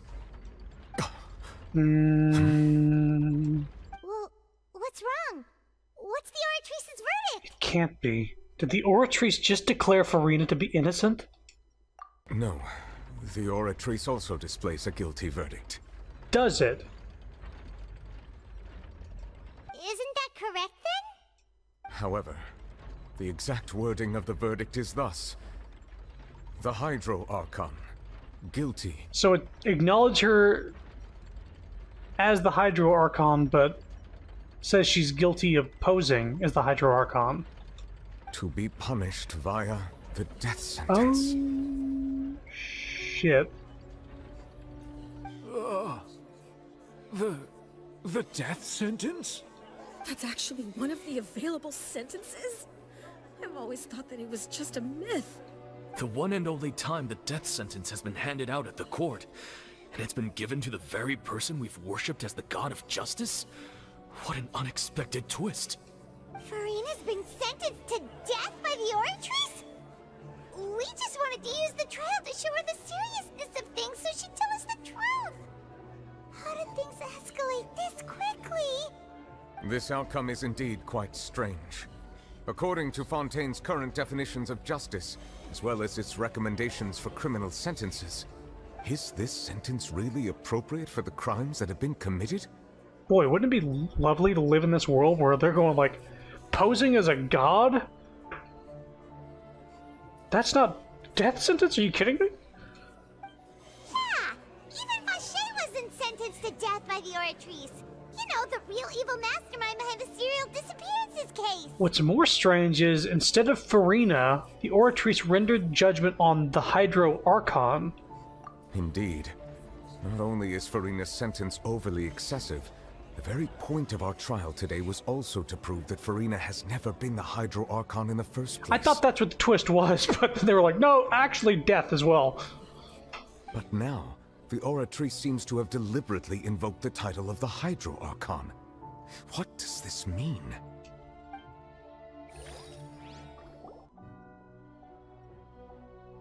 I control the Oratrice. Excuse me, if I may interrupt. Oh, please, by all means, interrupt. Is the trial still going? Fremine! You finally made it. I assume this means you've completed your mission? Mm-hmm. Any mission Father assigns to me will always be top priority. Some help from the other Fatui, Fremine brings a stone slate onto the stage. Is that the first prophecy slate? Oh. Huh. So the knave privately arranged for Fremine to try and find the missing slate. I looked everywhere and finally found it at the bottom of the sea. It took me a long time to get around some dangerous stretches of water. But has the trial already concluded? Then doesn't that mean I've come too late? Oh no. Father will be disappointed in me. Don't worry, the mystery hasn't been resolved yet. It's still not too late for you to shine. Thank you for your hard work, Mr. Fremine. Please allow me to review the record left on the slate. Traveler, I believe that you have already seen the other existing slates, and would like you to come here and confirm their contents.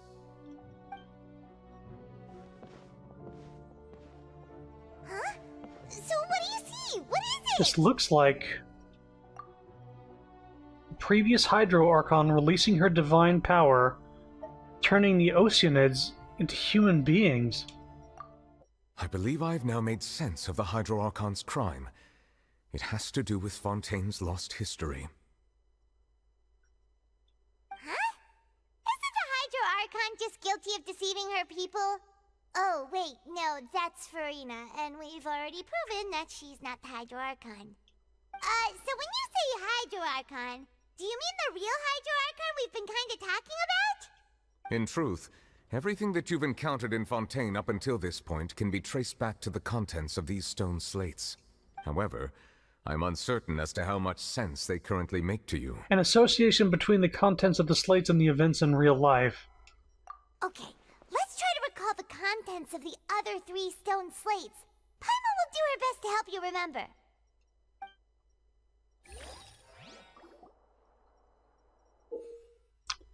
Select to check the descriptions of the stone slates to extract key information from them. Verify set context. Minigame.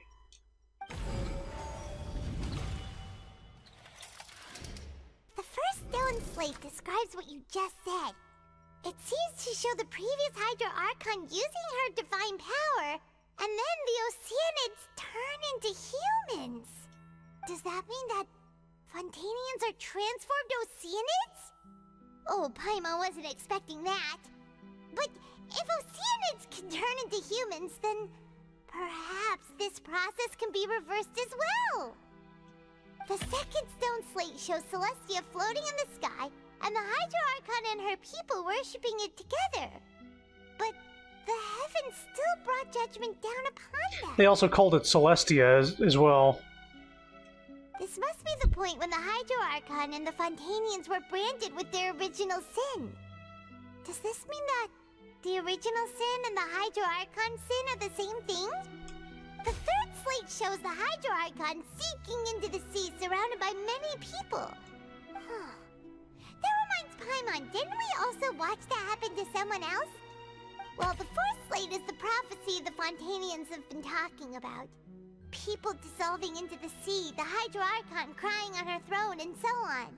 Is she crying on the throne or in the defendant's chair? We didn't believe that such a crazy disaster could happen at first, did we? But after that incident, it was just a question of when and not if. Okay. That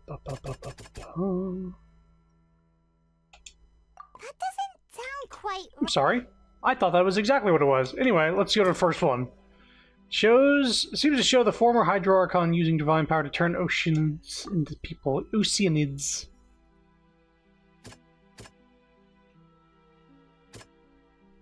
Yep. What? Only the protection of the dead members of Spina de Rosula prevented her from dissolving. Wasn't that like... Oh.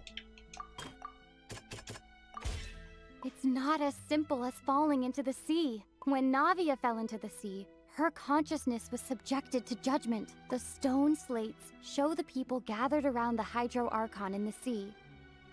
Could that be alluding to the same thing? Okay. I picked that one because they were Oceanids protecting her.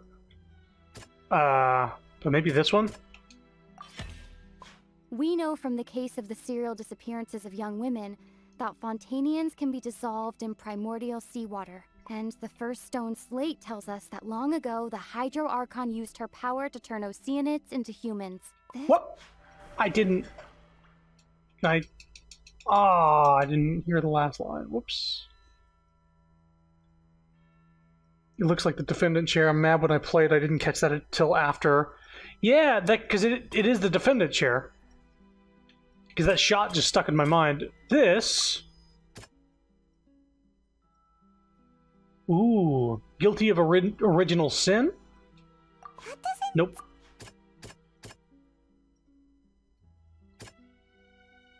Punished via the death sentence.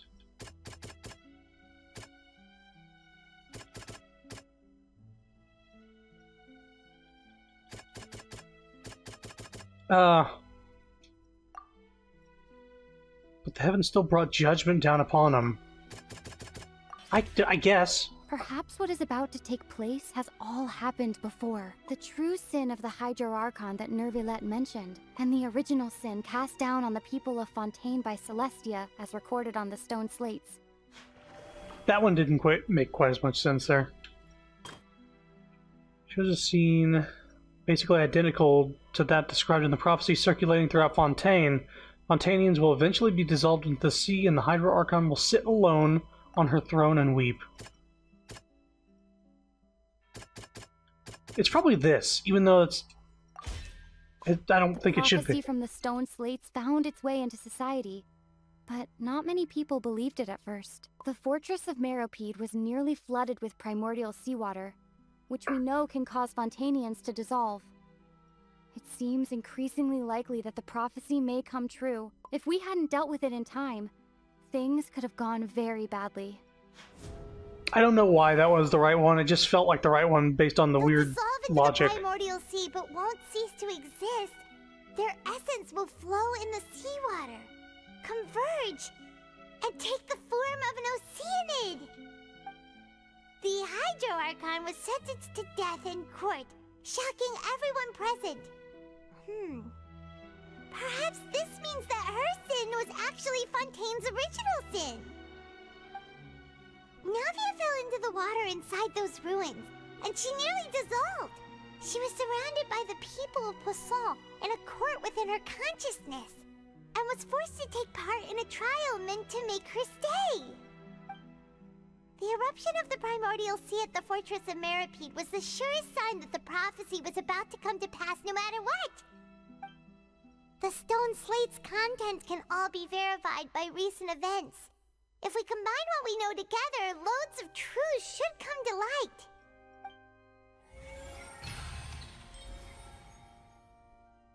Switching to desktop to save phone battery. Oh yeah. Get on the computer. Put me on speakers. I want to talk to your family. No, you don't need to. No. Don't do that.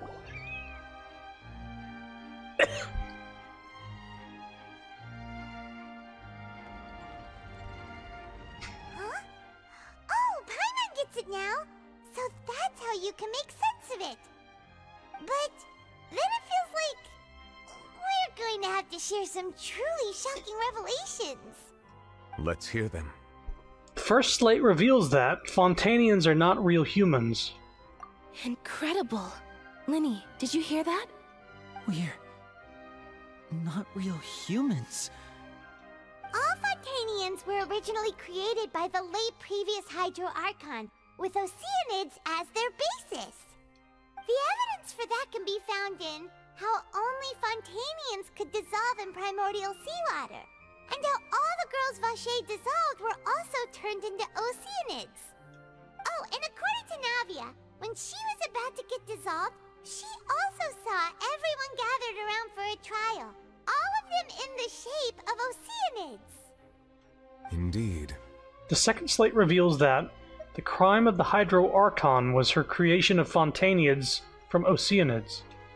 Yeah, and it follows from the content of the first slate that she probably angered Celestia by creating humans without prior permission. Oops. That could also explain why the Oratrice judged the Hydro Archon to be guilty. It's to account for that ancient sin.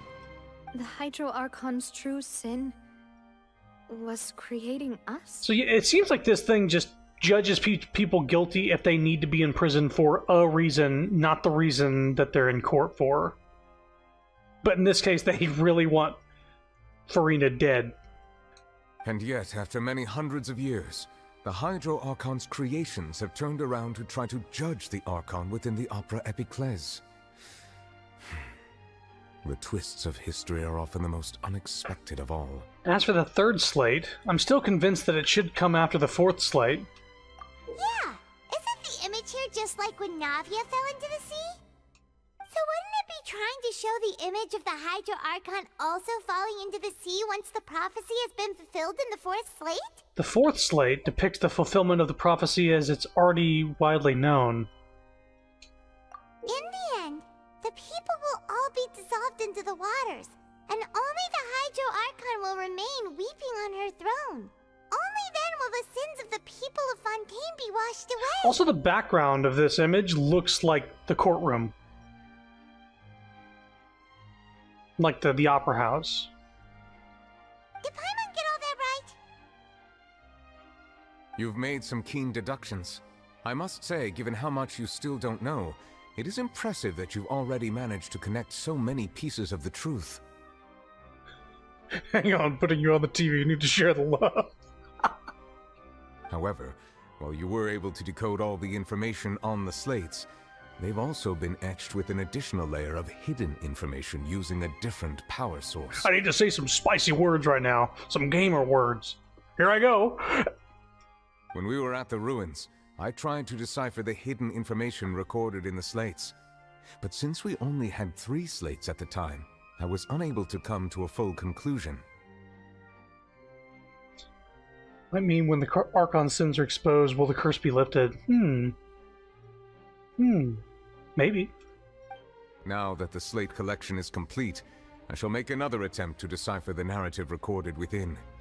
If everything goes well, we should finally be informed of the unadulterated... What? Unadulterated truth. truth. I accidentally hit the right trigger. That's the first time that's happened.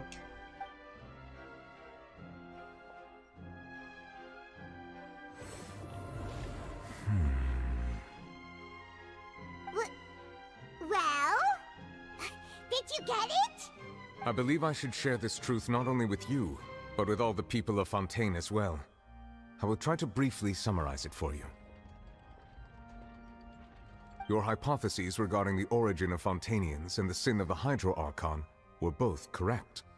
In the Fontaine of old, the previous Hydro Archon sensed the yearning of her Oceanid familiars for life on land.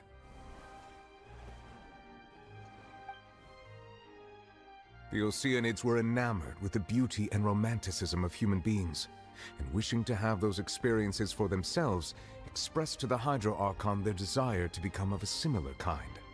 However, even though water as an element is intricately linked with the power of life, the Hydro Archon, as one of the seven, did not possess the authority to create a new form of human life.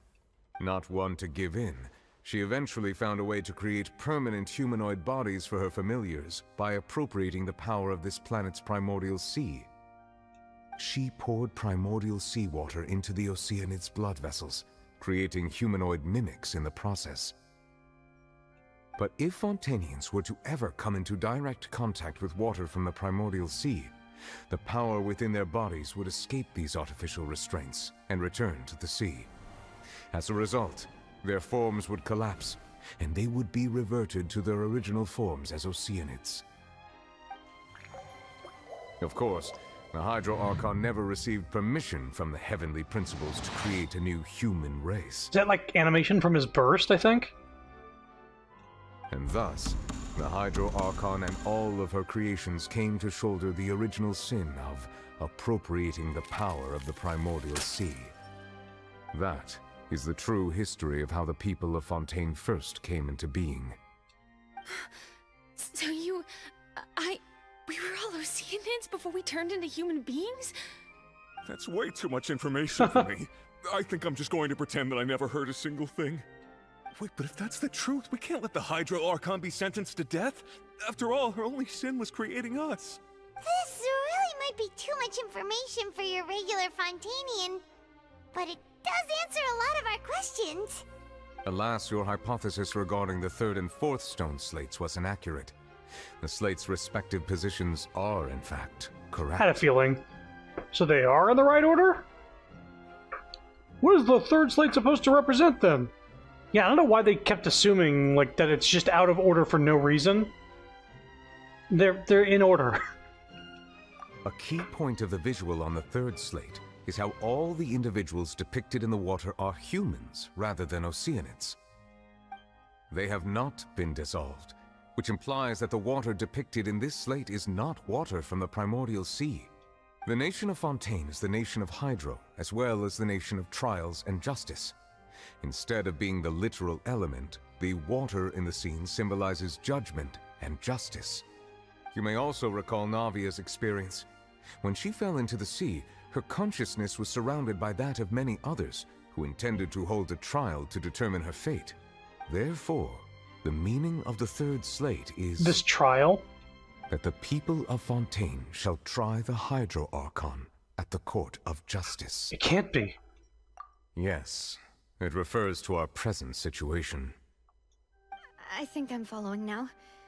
So, what you're saying is, even though we decided to put on this trial to avoid fulfilling the prophecy, in truth, everything we've done has happened exactly as the prophecy foretold. So now, it seems, we're the ones making sure it comes true. As was foretold by the prophecy. What should we do? I don't know. It feels like there's no way out of this. Huh.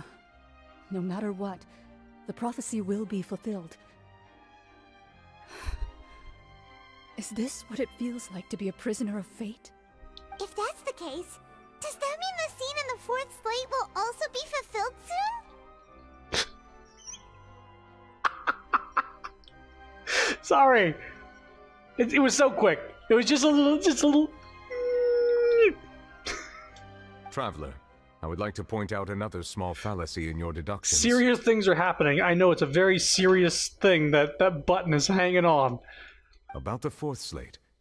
You probably thought that the eruption of primordial seawater beneath the fortress of Meripede served as the surest sign that the prophecy was about to come to pass, yes?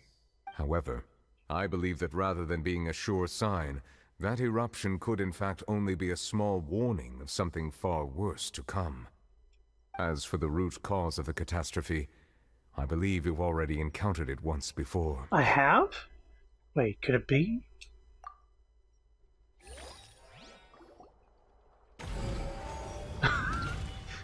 You have that key mapped. This eruption is just a small warning of the things to come. We must find the root cause of the disaster. Alright, well, what's the root cause? Could it be the whale?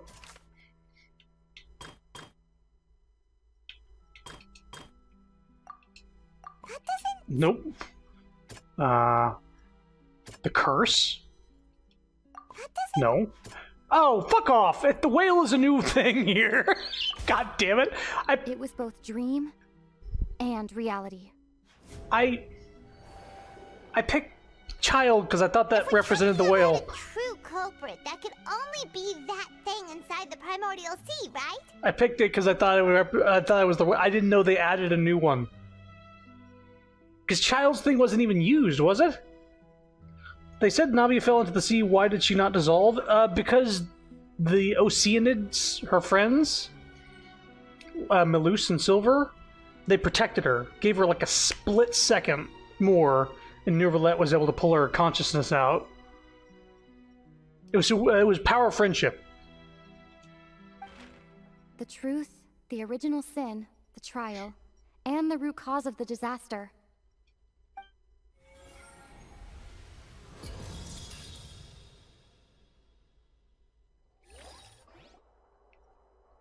Time to hunt a white whale.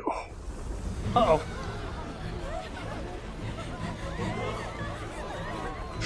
Wait! Oh shit.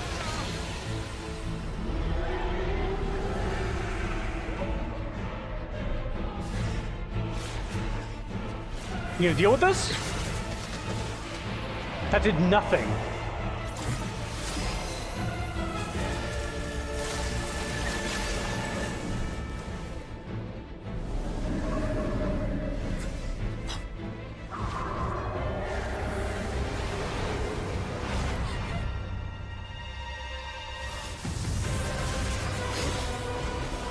Oh, shit.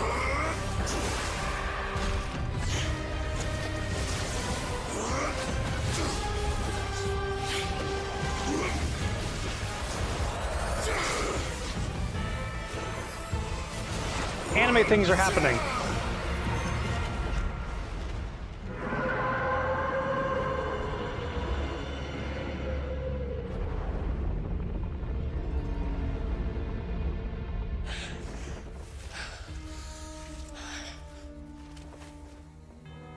Throw him his vision.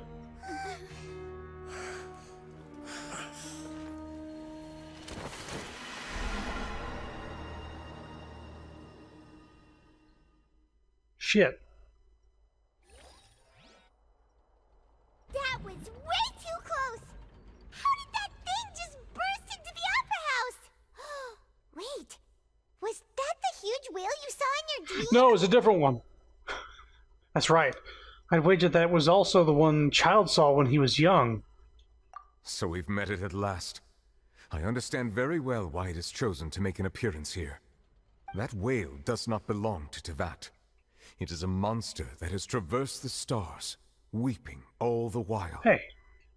Oh wait, you're not talking about me. It has been greedily consuming the energy from the planet's primordial sea, using it to grow.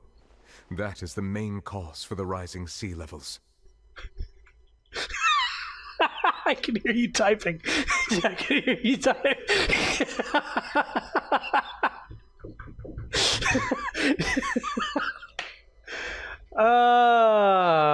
Child would look much cooler if he had looked like that all the time, huh? Yeah, I agree. And once it has finished consuming all of the energy She's contained bonking within me. the sea, She's bonking me. its next step will be...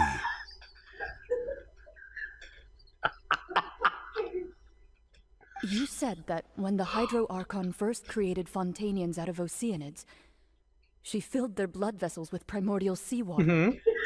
Precisely. That whale finds the blood of Fontanians nigh impossible to resist.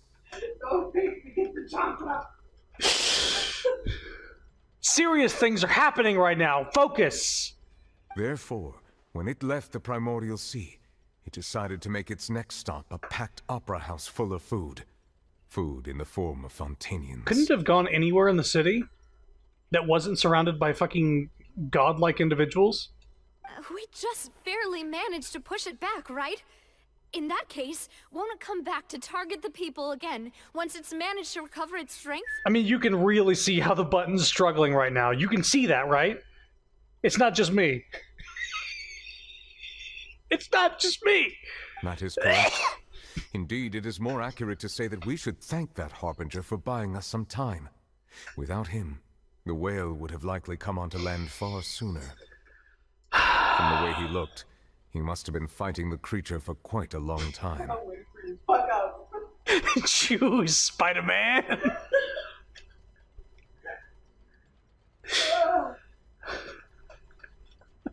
That battle maniac.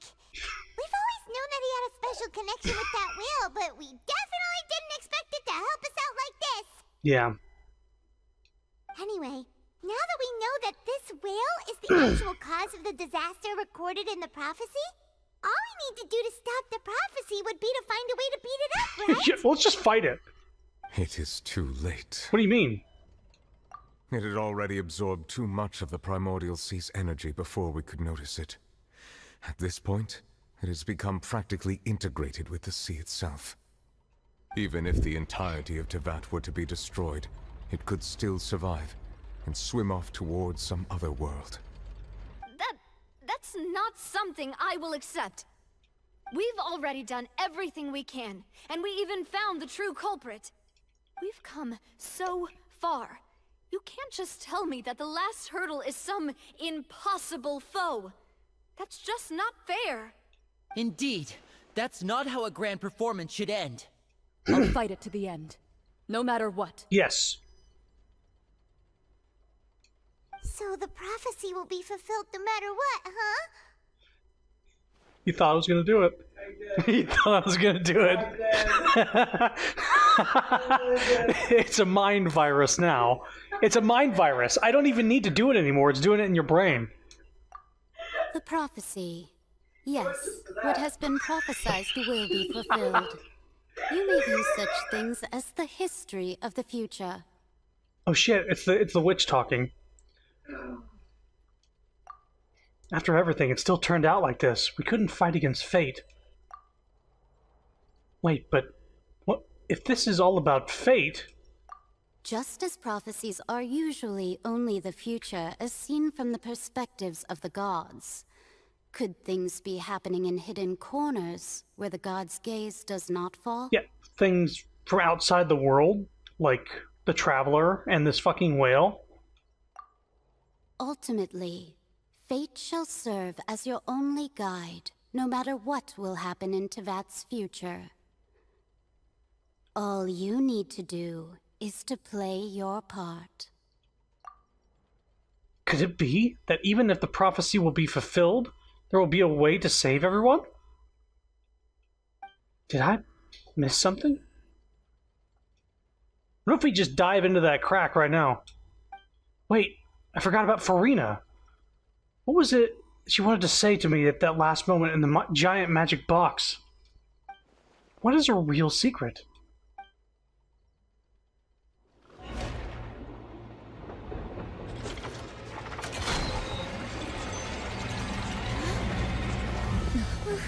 What's happening with the oratories? I believe it is preparing to carry out the death sentence. Oh shit. Stop, there's a cutscene! You have to pay attention to the cutscene. Serious things are happening. I still need answers.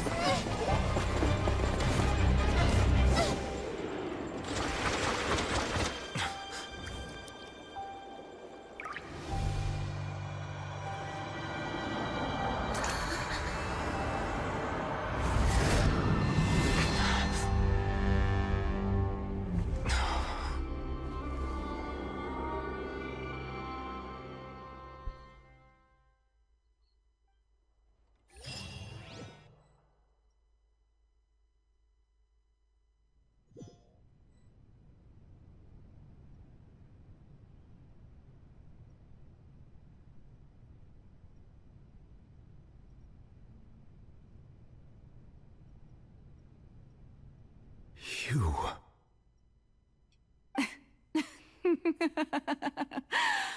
The name is, Farina? Sorry. That shocked expression on your face is just too amusing.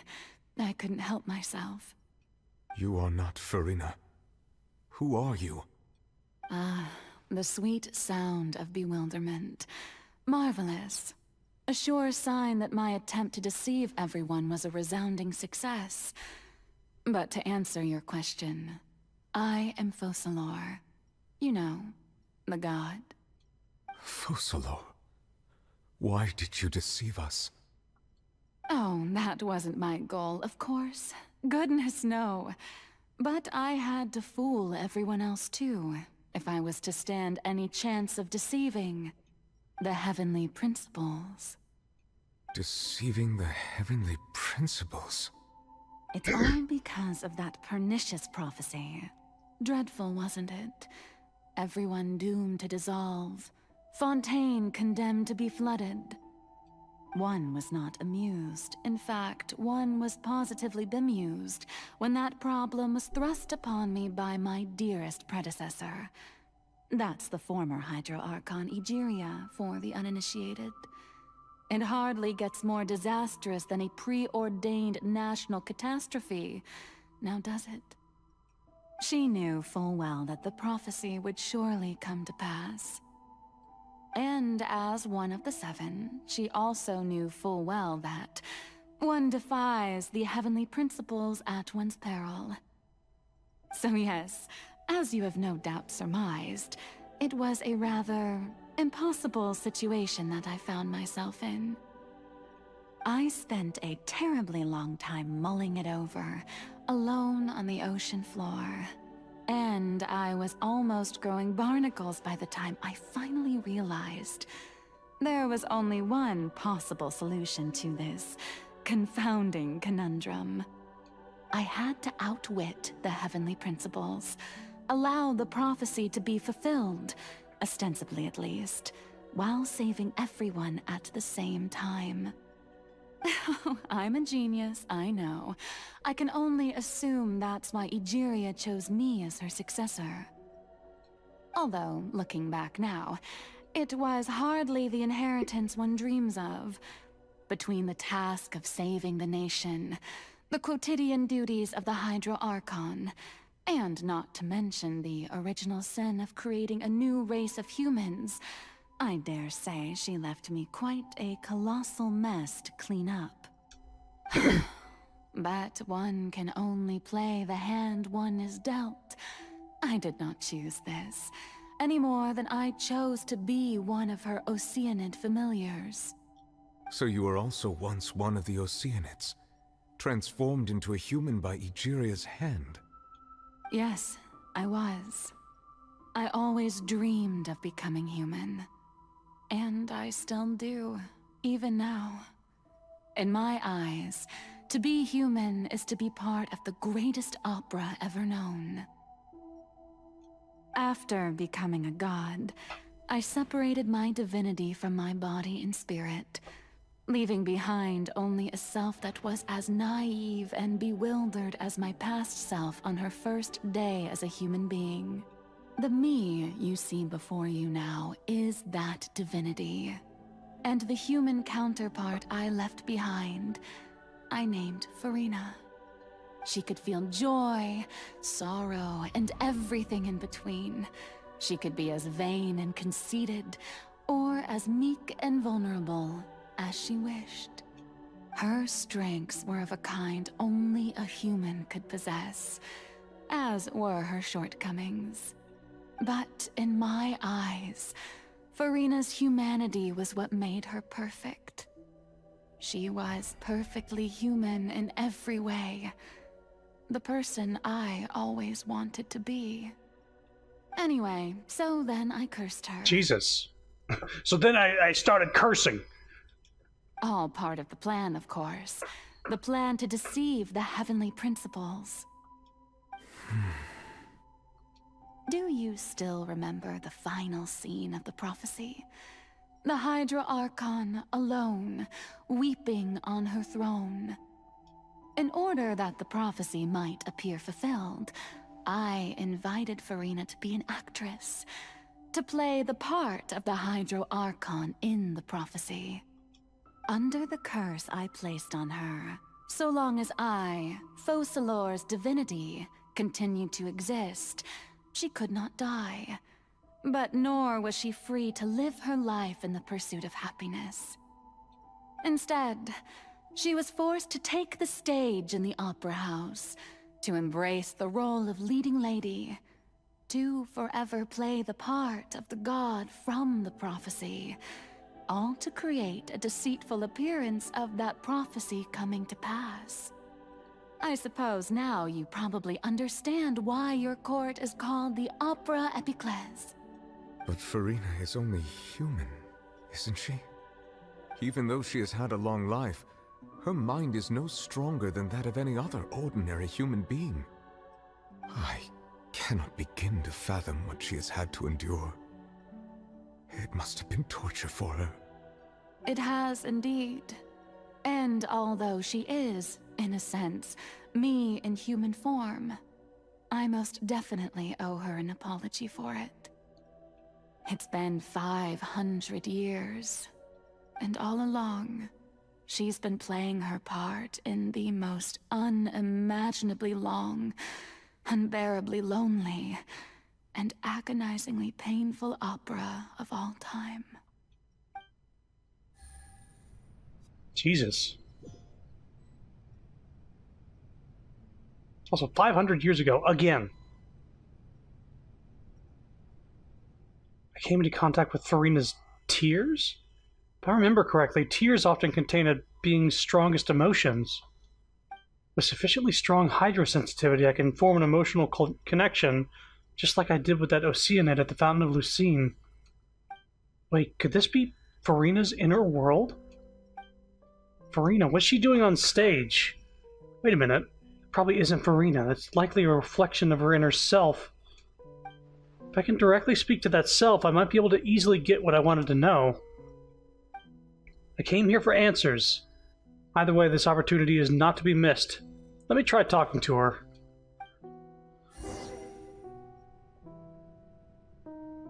Let me guess, this is where you stopped playing. No. Oh, you kept pushing it? Yep. Alright. Oh, I can't get up. I guess I should give up. I stopped when I got to the whale part. Oh, the whale. Wait, but how did you pause? So when you hit start, you basically leave the domain. It's like a domain. Oh, gotcha. Gotcha. I see everything.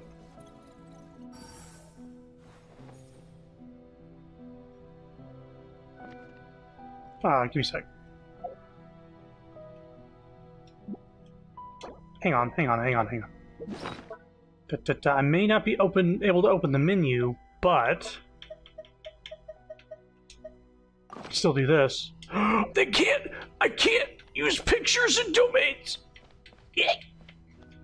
Alright, whatever. I was gonna take a picture. Jesus. Oh? Who permitted you to come onto the stage? Now, I understand your admiration for my august self, but I must ask you to keep to the rules. Come on, it's me. Farina? All right. It is not my intent to reprimand you. There is no need to state your name. Just be off with you. Do not distract me from my performance. What was that that popped up there? Don't look at me, don't look at me. I don't see an audience here? Oh, do not jest. Just let the stage lights go off, please, if only for 1 second. I am Focalor, the eyes of countless That way I can Fontanians become are myself upon me. again. I must, at all times, display the utmost elegance and nobility. Something's off. There's no getting through to her, even in her heart. Even in her heart of hearts, she's still playing the role of the Hydro Archon. What sort of resolve must she have that even her inner self and subconscious would have such an impenetrable defense? I have to find a way. Well? Yeah, I was gonna say. Oh, just turn them off, yeah, like this. Dear audience, the performance is experiencing a technical difficulty, but worry not. The guards shall resolve it soon enough. You got some... You're chunky. Not that chunky, though. Hey, what gives? The audience is still watching me, you know. Guards? Wait, where are the guards? Guards!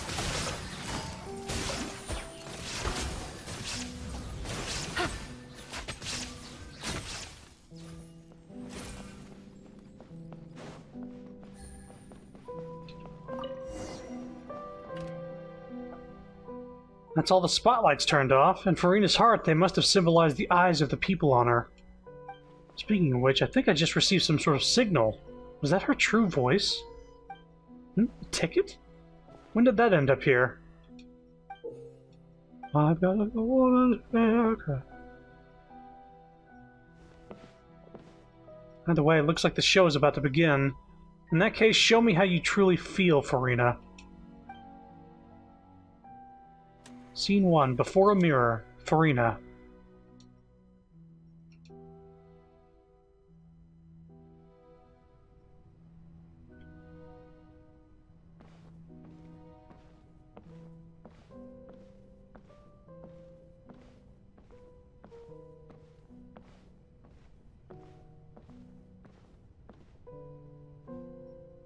Farina. Farina. Huh? Who's that? Who's calling me? Where are you? Be not nervous. Be not afraid. I am before you. Wait a moment. You're... Mirror me? How can this be? Mirror you, huh? You know what? That's not bad. Let's go with that. Mirror me. What do you wish to say? The prophecy. Have you heard of it? What prophecy? Wait. I know. I think... I don't know why, but it's in my head somehow. The people will all be dissolved into the waters, and only the Hydro Archon will remain, weeping on her throne. Only then will the sins of the people of Fontaine be washed away. Oh, very good. You know it well. What's going on? I can't seem to remember anything clearly. The only thing I know for sure is this prophecy. Will it really come to pass? Yes, it will. And that is why I've come to you. Disaster will come to Fontaine sooner or later. Things will develop just as the prophecy declared. There is no escaping it. But doesn't that mean everyone will die? I'm a Fontainian just like them. Will I dissolve too? Oh, don't worry. Magical meetings exist in this world precisely to give people a chance to turn things around. It is the reason why you met me today. I will tell you how to save everyone, but you may have to suffer somewhat. Oh, so there's still hope after all. Goodness, you frightened me. You spoke so much and with so much certainty. As for the suffering, well, I will admit that the first thing that came to mind was, why do I have to be the one to suffer? But if the prophecy will come true, I'll also die anyway, right? So, if I've already met you as my magical meeting in this world, if there were scales, with all the people of Fontaine on one side, and my pain on the other, is it not obvious where the scales should tilt? You truly are the perfect human. My ideal. I suppose this would also be the justice that belongs to you. Huh? Don't worry, it's nothing. Listen well. Fontaine has just lost its Hydro Archon. I need you to play a role. That of the new Archon. Play as a god? That's right. You must begin a never-ending masquerade. You must never let anyone suspect your identity. If you can keep it up, then I shall have my way of defying this prophecy. But should your identity be revealed, then all hope will be lost. But how will I do this? A human assuming the role of a god without being exposed. Don't worry. What you must do is not to turn yourself into a real god. You simply need to play the role of a god as humans imagine them to be. Being a human yourself, I'm sure you already know what such an entity would be like. Remember, your true challenge will not be pursuing divinity, but contending against humanity. I'm still not sure I understand, but I'll try. I'll try to do this. So, how long am I going to have to play this role? To accomplish this mission, you will have to stay on the stage for many, many years. You will endure and not grow old until your task ends. But I promise you, all will eventually end in a magnificent and dramatic trial, and everyone will be saved. A trial, huh? How exciting. I'll be looking forward to it. Scene 2. Accession speech. Farina.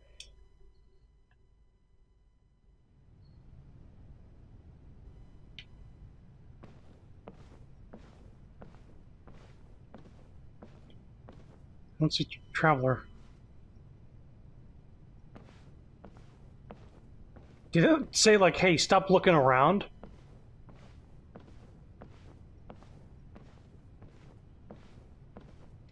I was walking towards it and looking somewhere else and said, hey, fucking look.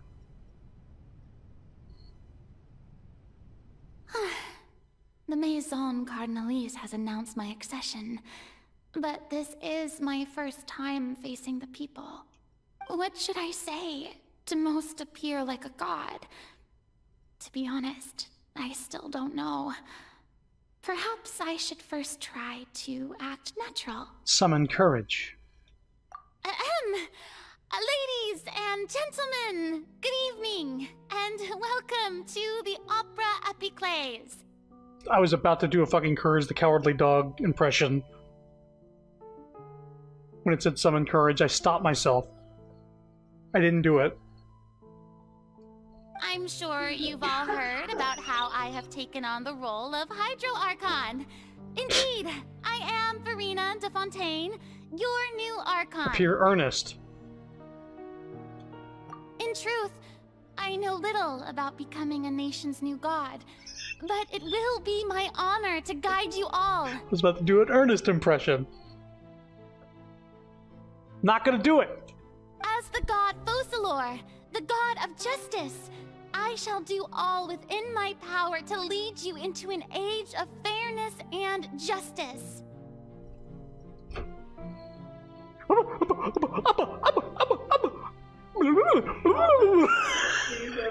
Hey there, Burn. Alright, I did it. Close politely. Once again, thank you all for coming. If you should have any questions or suggestions, please send them to the Maison Cardinalise. The future of Fontaine will require us to work together, after all. Serious things going on right now.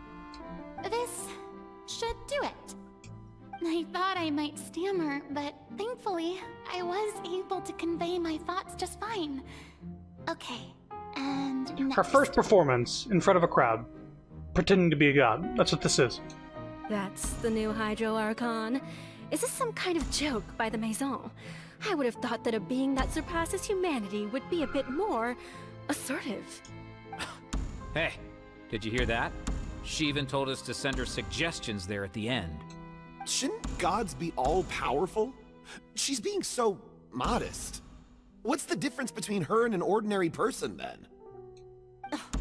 If you ask me, perhaps the succession didn't actually happen. She might just be a Maison-back puppet. Wait, what's going on? Why is everyone suspecting me of being a fake? Oh, this is bad. If I get exposed here, there'll be no saving the people from the prophecy. Right. Mirmi said that I just need to play the role of a god as humans imagine them to be. Calm down, Farina. Think. What do the people want? How would they imagine a god to speak and act? Assertive, with a strong sense of presence. One who can dispel all doubt. That is the character I'm fated to play.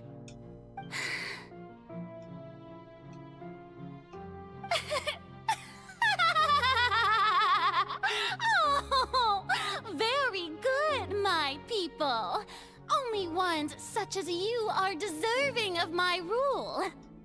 Now, I was wondering, if some weak puppet were to one day come onto the stage and claim ownership of this opera house, would the children of Fontaine follow them? Well, it seems that you would all see right through them. Having passed my test, you are qualified to witness wondrous trials alongside my august self, here in this opera house. It's not even August, man. You may consider my previous act a door gift of sorts. I thought it was a debut that suited the atmosphere. Now then, let us be reintroduced. Ah, so that was just a performance. How could I have forgotten that we were inside an opera house? Her personality. It's quite shocking, to be honest. What?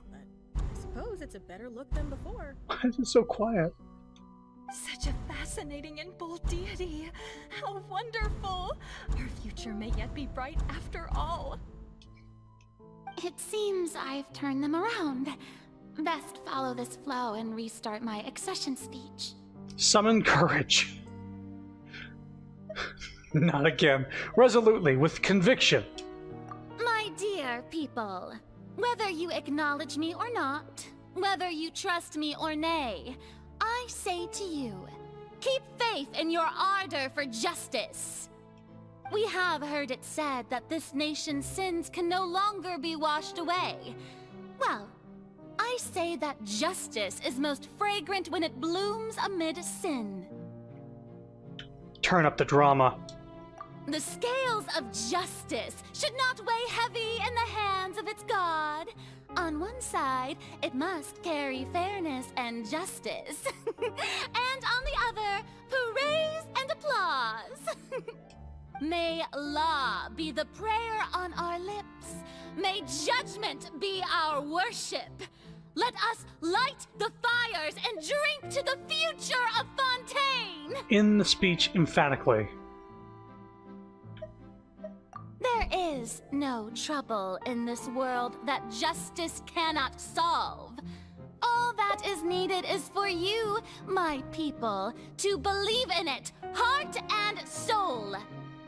So long as I, the Archon Focalor, stand within the Opera Epiclese, so long as I stand before the Oratrice, I shall even judge the gods of this world! There it is. Even judge the gods of this world. Yeah! Woo! Yes!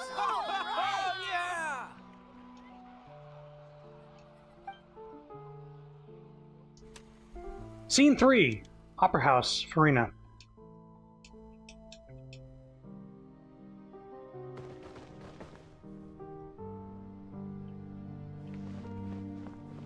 Interior. Day.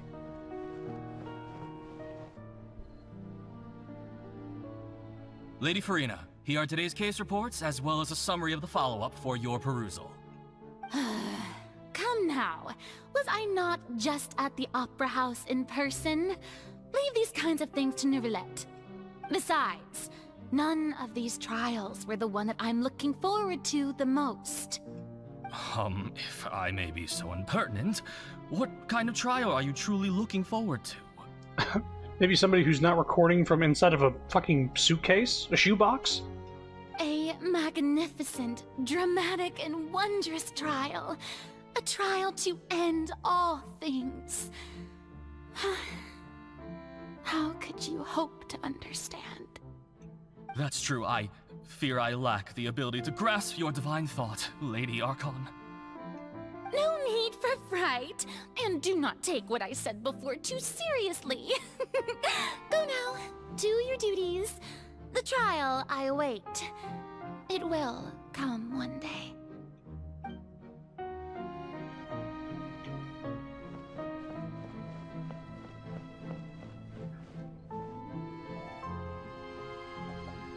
Lady Farina, I don't know what to say. Thank you for agreeing to see me. No need to thank me. Or rather, thank your own sense of perseverance instead. Long have you stood in line to meet me, have you not? Oh, I'm afraid that's just an inevitable consequence of my divine charm. All right, Deoteria, is it? How is your son's illness? You remembered me, and you knew of my family, too. He is doing much better now. In fact, he is far more of an ardent believer than I. He was the one who forced me to seek an audience with you, and to bring your words back to him. Oh, good. Very good.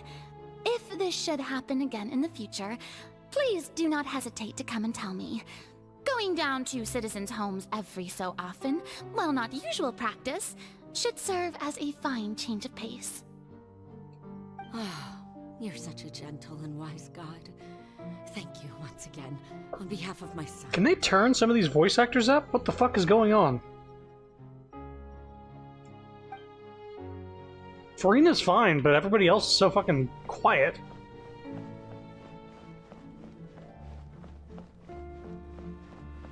Thank you so much. Thank you so much.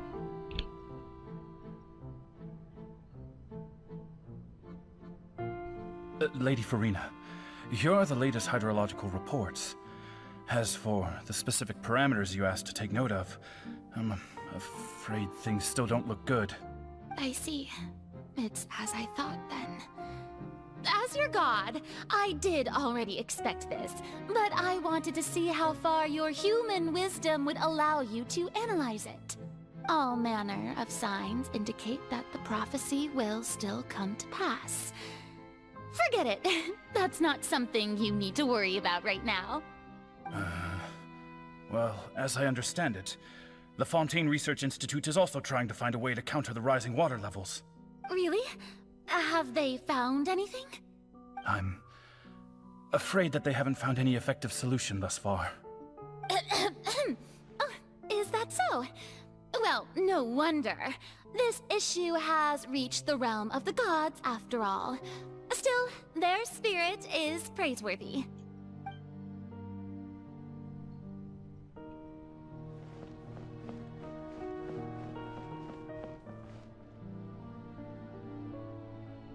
The day is finally over. I haven't had a moment to breathe this whole time. But it's good to see that everything's getting on track. There are no longer any voices of suspicion.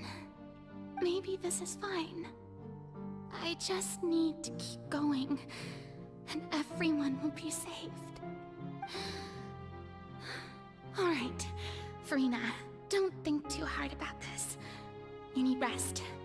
Tomorrow's a new day. Scene 4, Opera House, Farina. Lady Farina, here are the new trial reports for the latest cases, as well as a summary of the follow-up. There'll be no need for that. I've seen them already.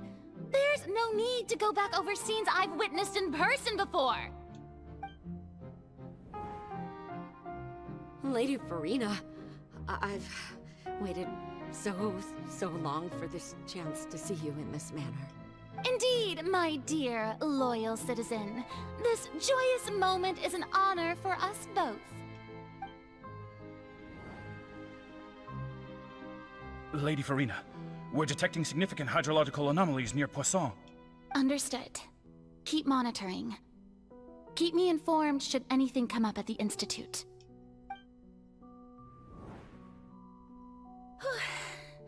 I don't think I let anything slip today.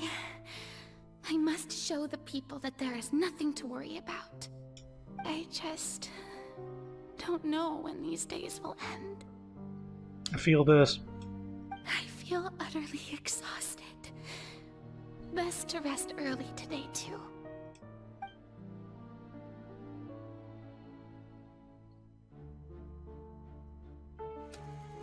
Scene 5, Opera House, Farina.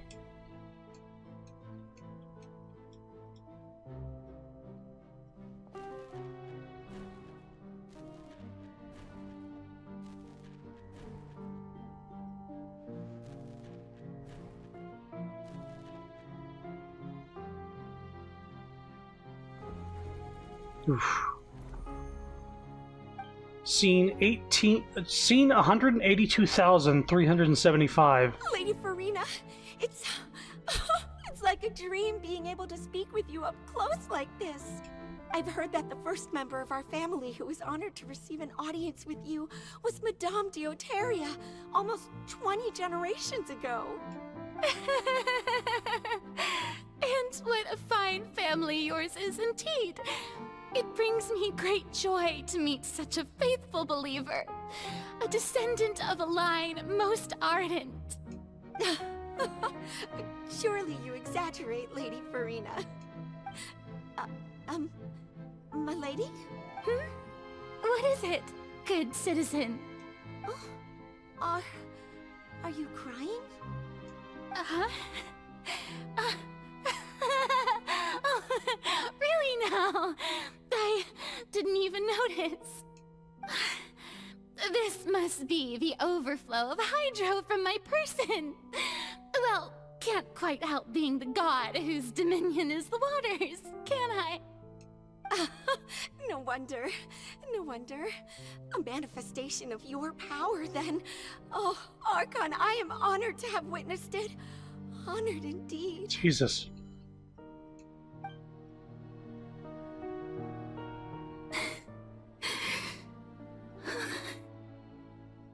So interminable.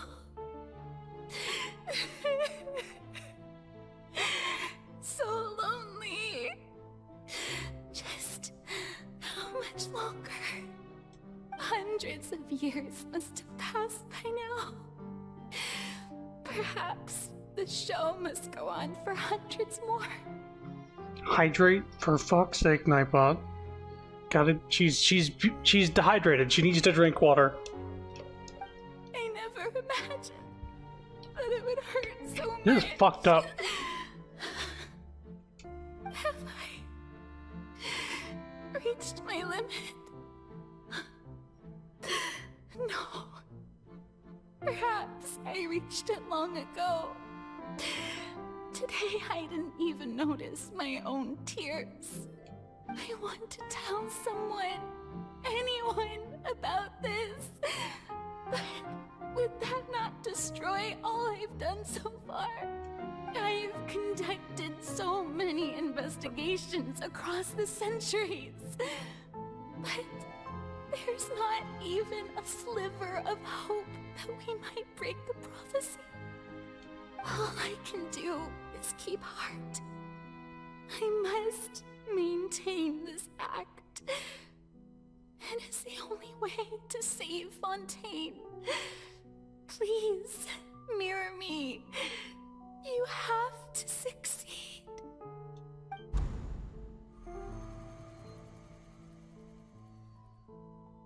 $182,376. Farina and...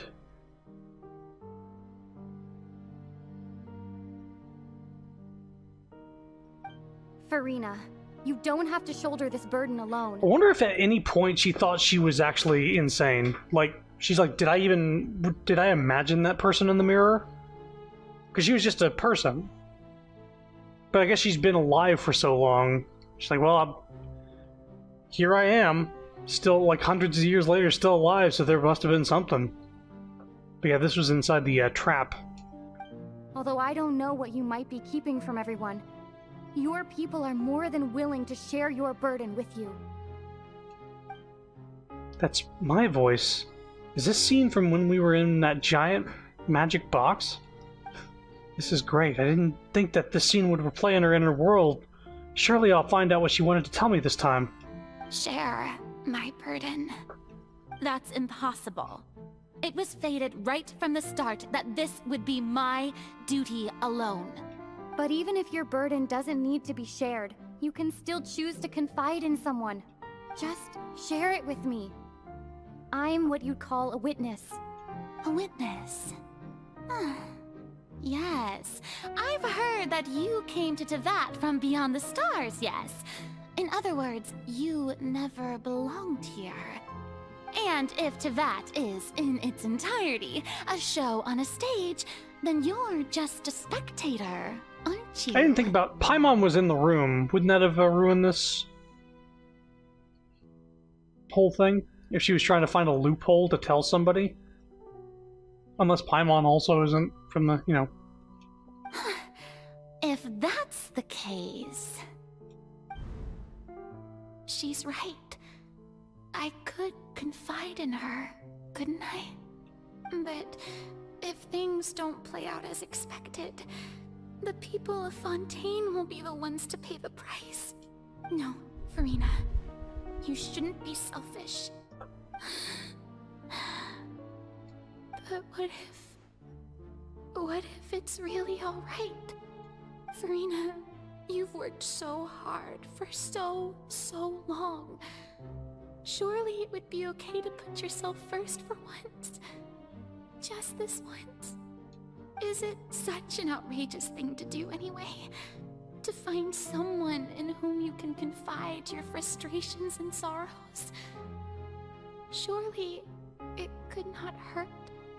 If you let this opportunity slip through your fingers, it might never come by again. Think about it long and hard.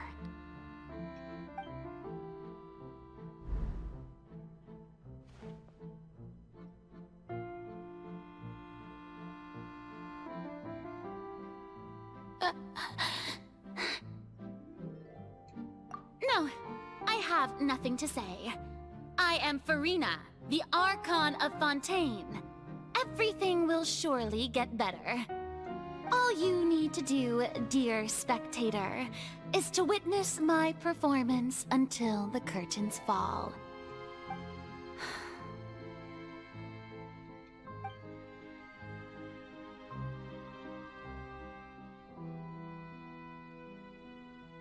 Fine.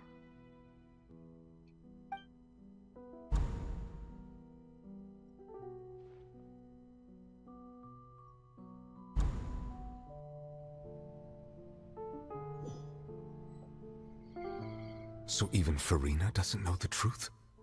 You've never once let her in on the full plan? Yes, it had to be done. To deceive the heavenly principles, you must first deceive yourself. She did very well. If she had let her resolve falter even once in these 5 centuries, Fontaine would have been doomed to the most tragic fate. It seems that trusting humanity was the right decision after all. I believe that I understand how your deception works, but that is only half the truth, is it not?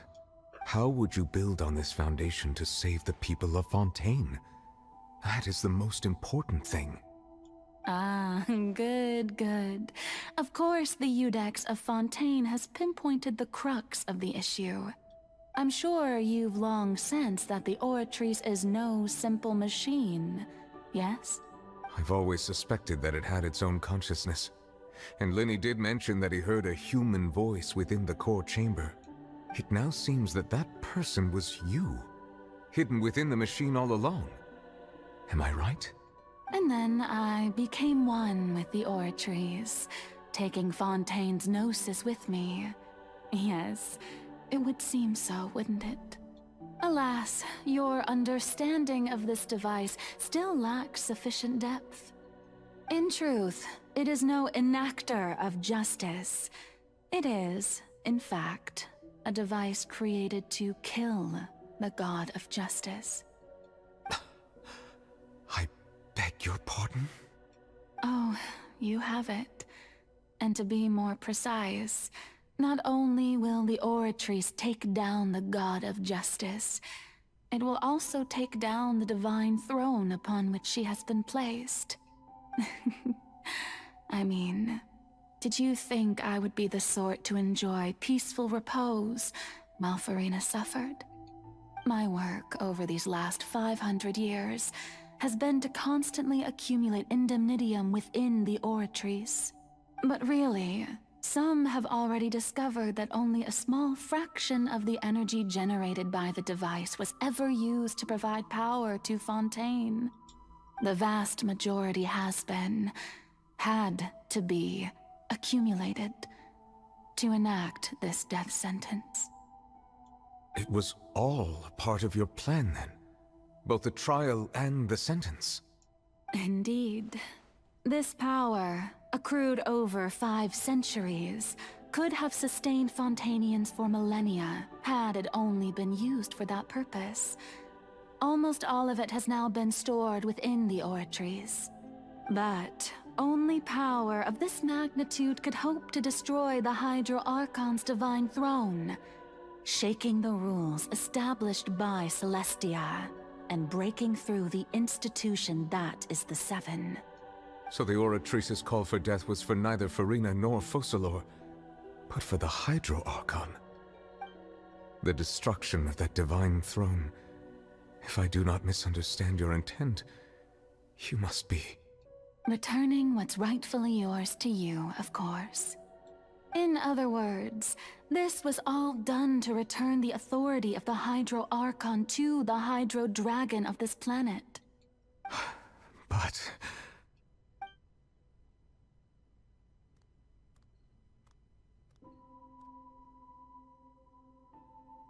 Oh, what?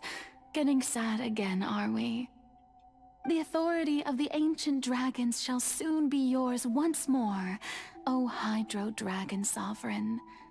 And this is the face you make. All you've done throughout the years is just so you can sacrifice yourself at the very end. I've never quite seen it that way, you know. Even now, I'm quite pleased at how well my deception worked.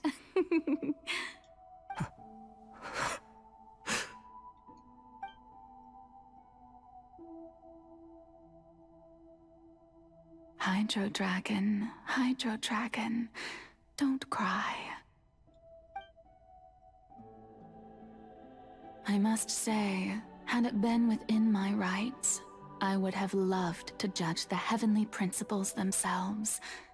Were they not guilty of essentially the same crime? Egeria stole the power of the primordial sea, and the heavenly principles stole the power you ancient dragons possessed. I, for my part, am the god of justice. And is it not just that your original powers should be returned to you? Speaking of justice, I have always believed that justice lies in the process of pursuing human existence itself. So, if the theft of the primordial sea's might was Fontaine's original sin, then, leaving matters of procedural right and wrong aside, the descent of the Fontainians as humans and their right to exist in this world would be Fontaine's original justice. In other words, Existence was Egeria's justice, and to me, justice is the continuation of that existence. Defying the prophecy and ensuring that Fontaine's people shall live on, that should be the justice enthroned over all others. At this point, we, whether it be myself or all other Fontainians, have shouldered the burden of this sin for far too long. Iudex Neuvillette, the highest judge in our land, when you regain your full power as an elemental sovereign, what verdict shall you pass upon us? So when I was invited to the court of Fontaine to serve as Iudex, I see now that that was your idea too. At last, I now understand the true purpose behind this position. In the beginning, I was uninterested in human existence. But these 5 centuries of living alongside them have gradually brought about mutual understanding between us. And I have even attempted to feel as they feel. You are a devious one, Focalors. Things being as they are, surely you know that I could never declare them to be guilty.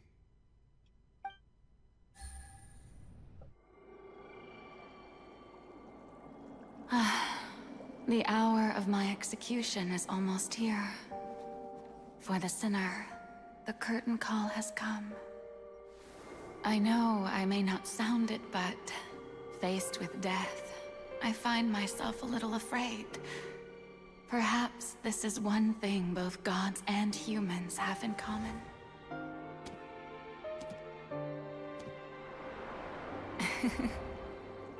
Farewell, Neuvillette. I hope you've enjoyed the part you played these 500 years.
Thank you, Farina, for all you've done. From this moment on, please live happily as a human, just as I wished we could.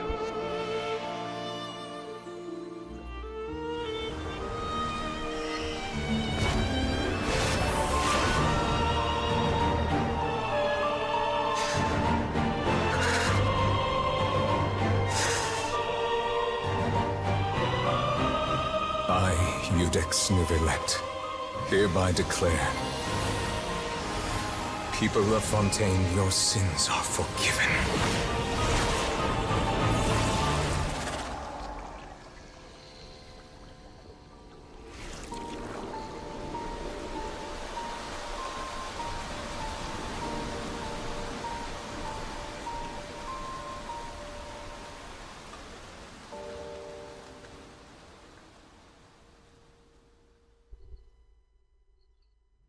Now, What was that?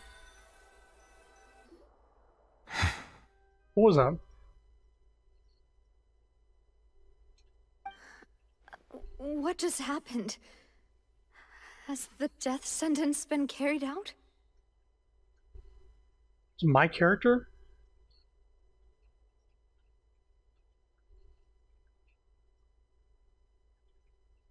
For you, it was Ito? Oh my god.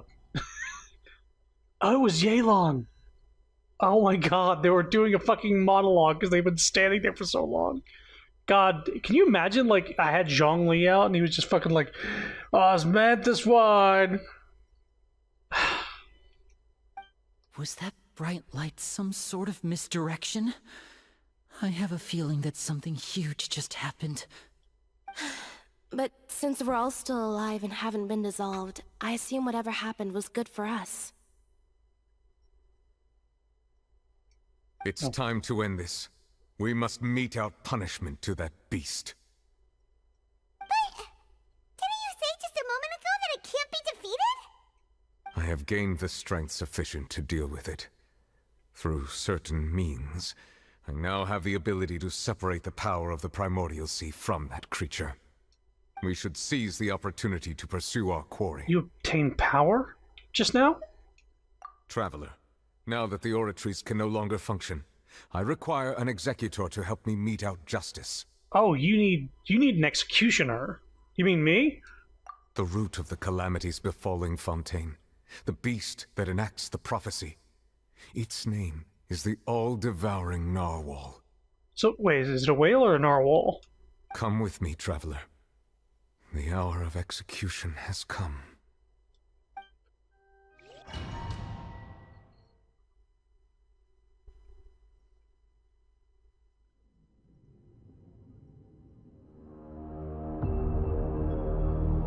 Shit, boss time.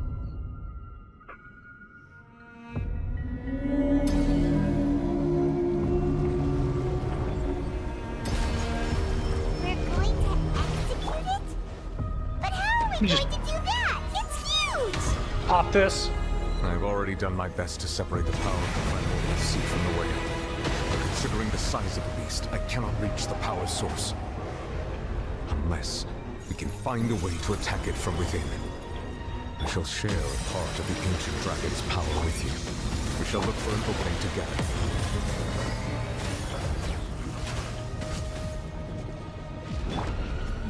Gather! I can feel its sorrow turning into hostility. I see everything!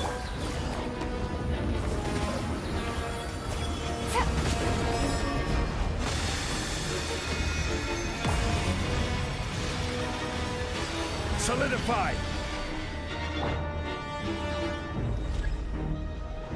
Shine down!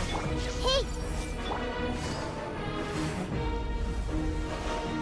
The all-devouring narwhal cannot resist its instinct to devour. Continue to trigger its hostility. Chance will present itself.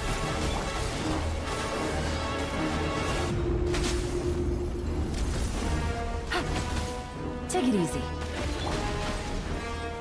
Solidify!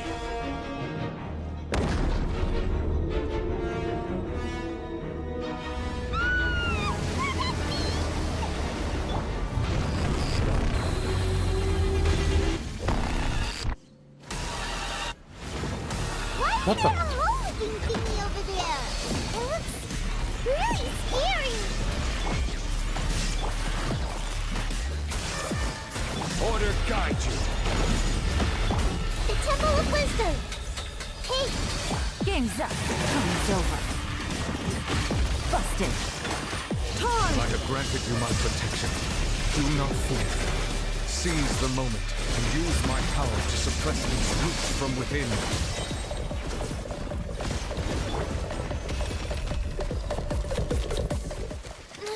What was that music?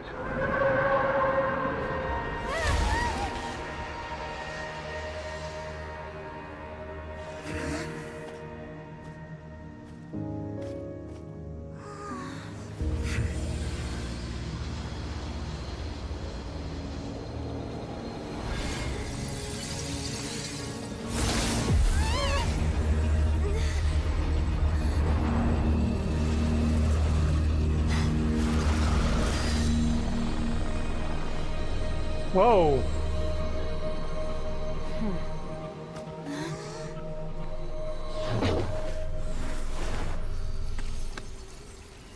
Hello.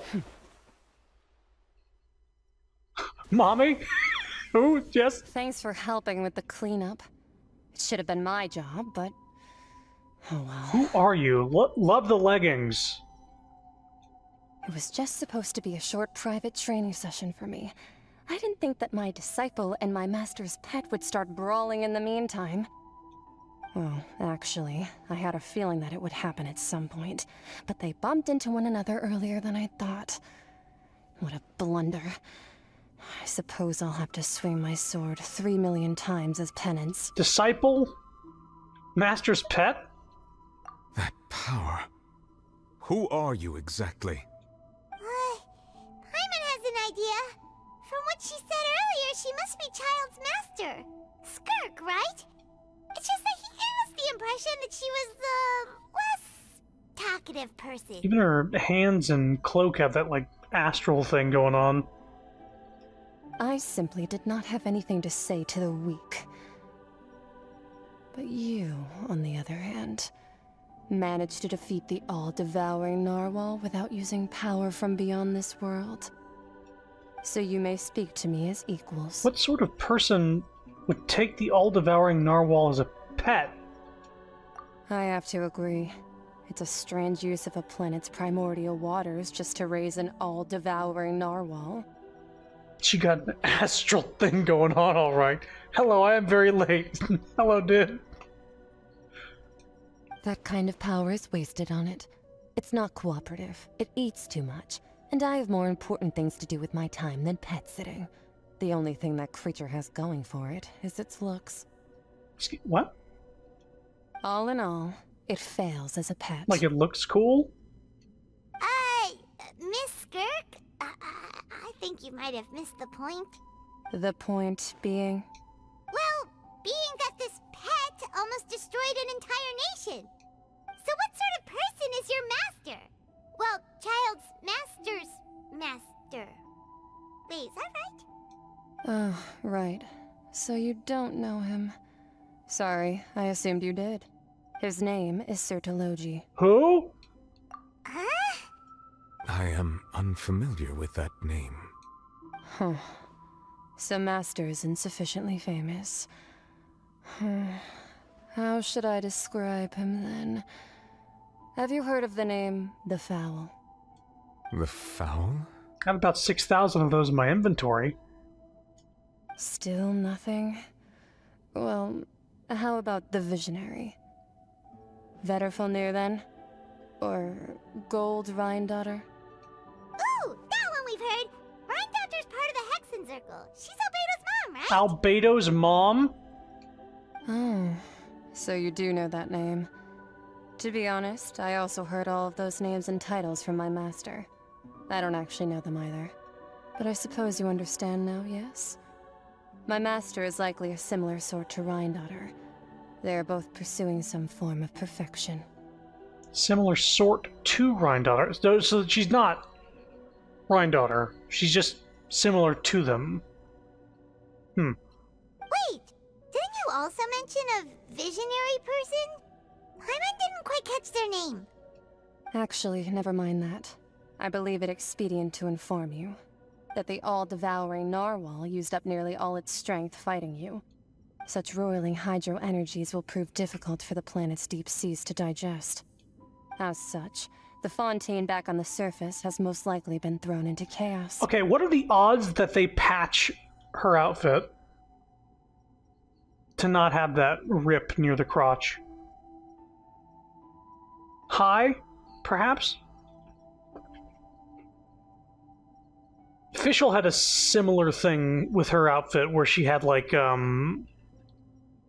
skin sort of exposed there, and then they covered it with a legging at some point.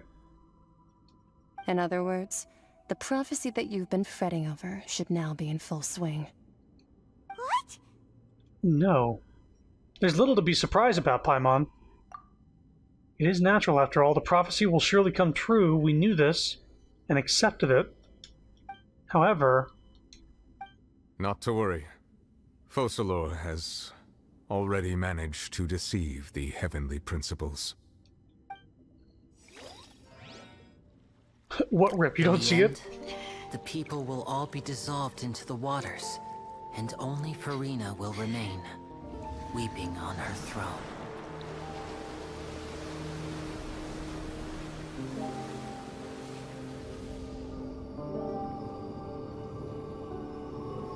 Only then will the sins of the people of Fontaine be washed away.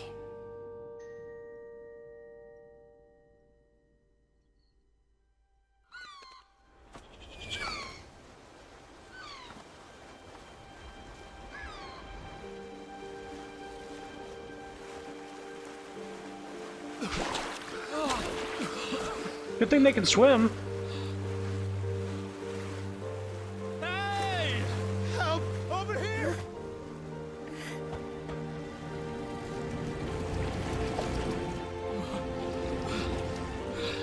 I guess they live in a water city. They should know how. Anyway, I want her because she's hot. The character, yes. She's probably a long way off, but I think I want her too. You know, because she's probably gonna be good, right? No other reasons? Hey! Is Risley here? Oh, it's an airship? All hands, initiate emergency rescue!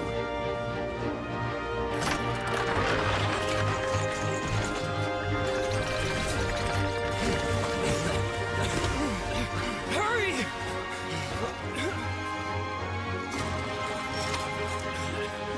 Hey, lend a hand!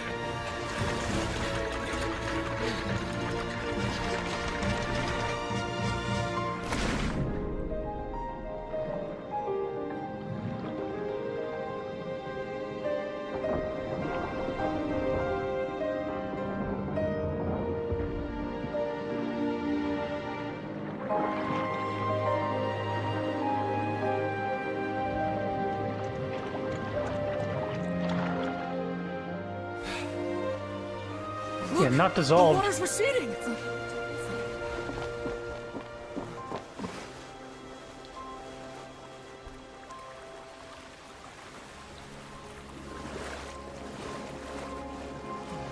It's a miracle! Water's receding.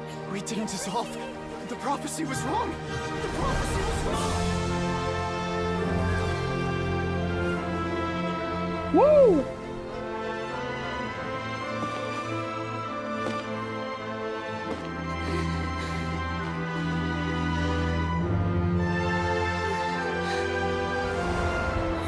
Are you alright? We're safe. The prophecy was wrong.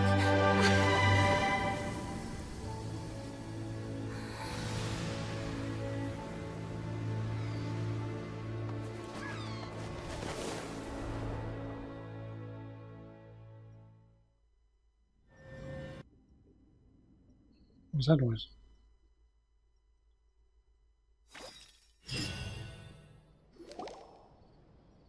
The soil renewed. The Spina di Rosula talks post-disaster rebuilding. I recently visited Poisson to meet with Miss Navia, spokesperson of the Spina di Rosula, and we spoke about Poisson's present and future. Question.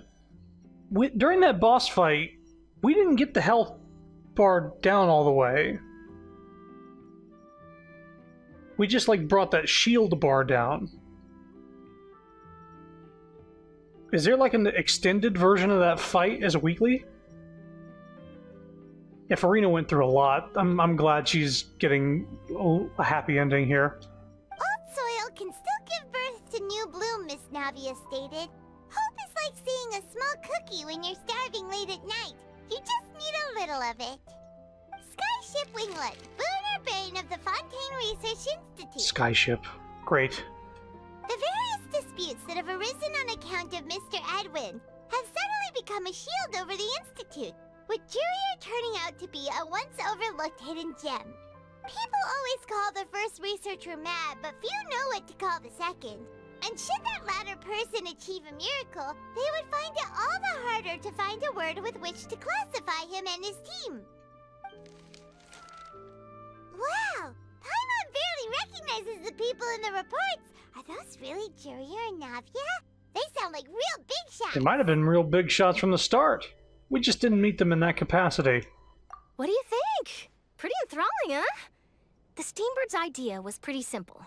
With the disaster just having passed, we would print a free edition packed to the margins with good news to calm people down.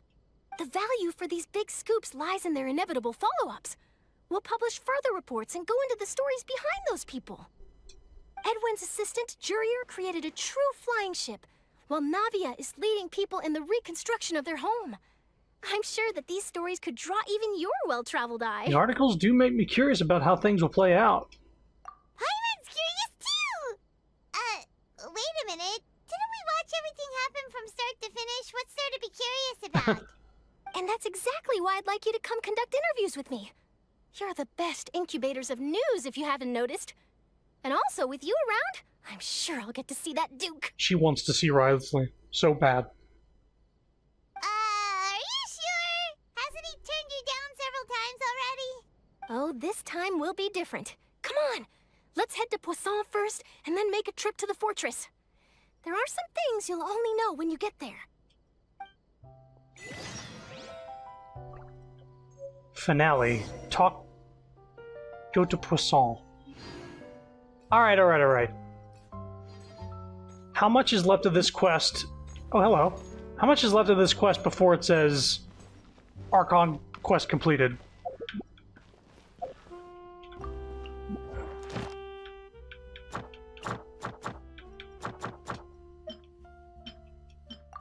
Act 5. Still not completed.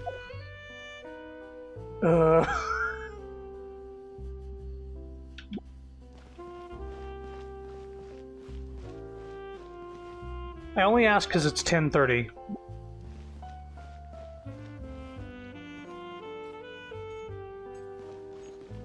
Like, is it 20 minutes or is it 5 minutes?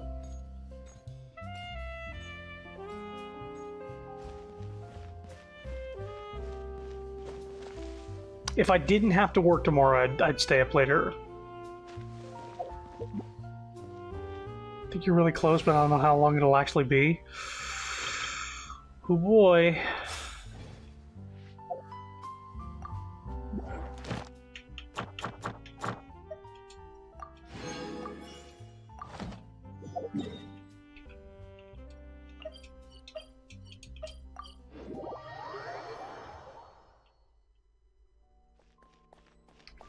Because we could do the wrap-up. Thank you for completing. Along with maybe a character story quest. Hey, we have a free wish. 20 to 30 minutes. Okay, well then we're not doing this tonight, unfortunately. Yeah. Had I start a little earlier? Maybe, but even then, let's do this one wish. Nothing.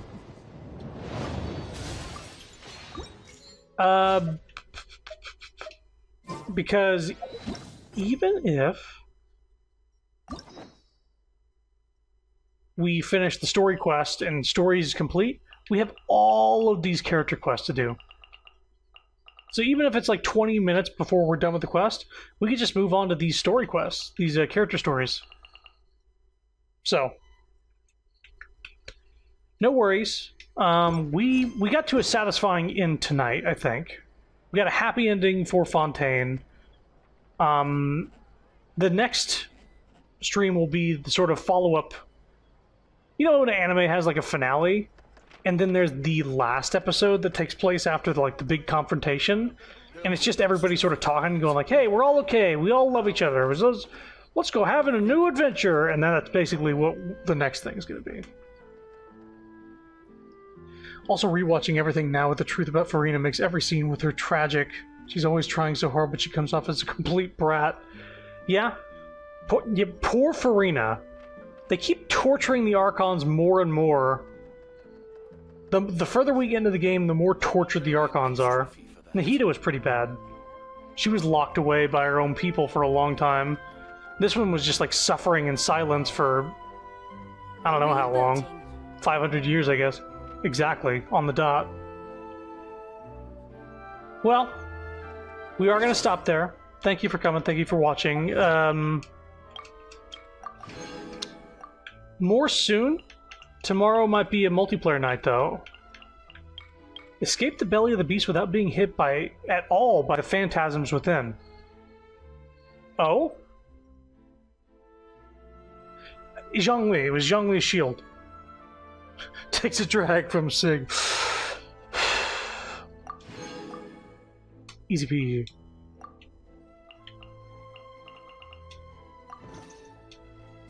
I guess I didn't get hit.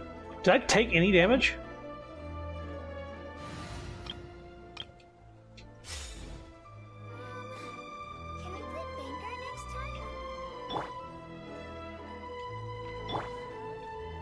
Nope. Didn't take any damage. Anyway, that's gonna do it. Thanks for coming. Hope you had fun. I'll watch this VOD soon so I can see your reaction to it all. Don't be surprised if certain things pop up on stream during the certain parts, you know. I'm being abused. I'm being bonked. I'm bunking you with fabric. Alright. Y'all have a good night. Thanks for coming. Bye-bye.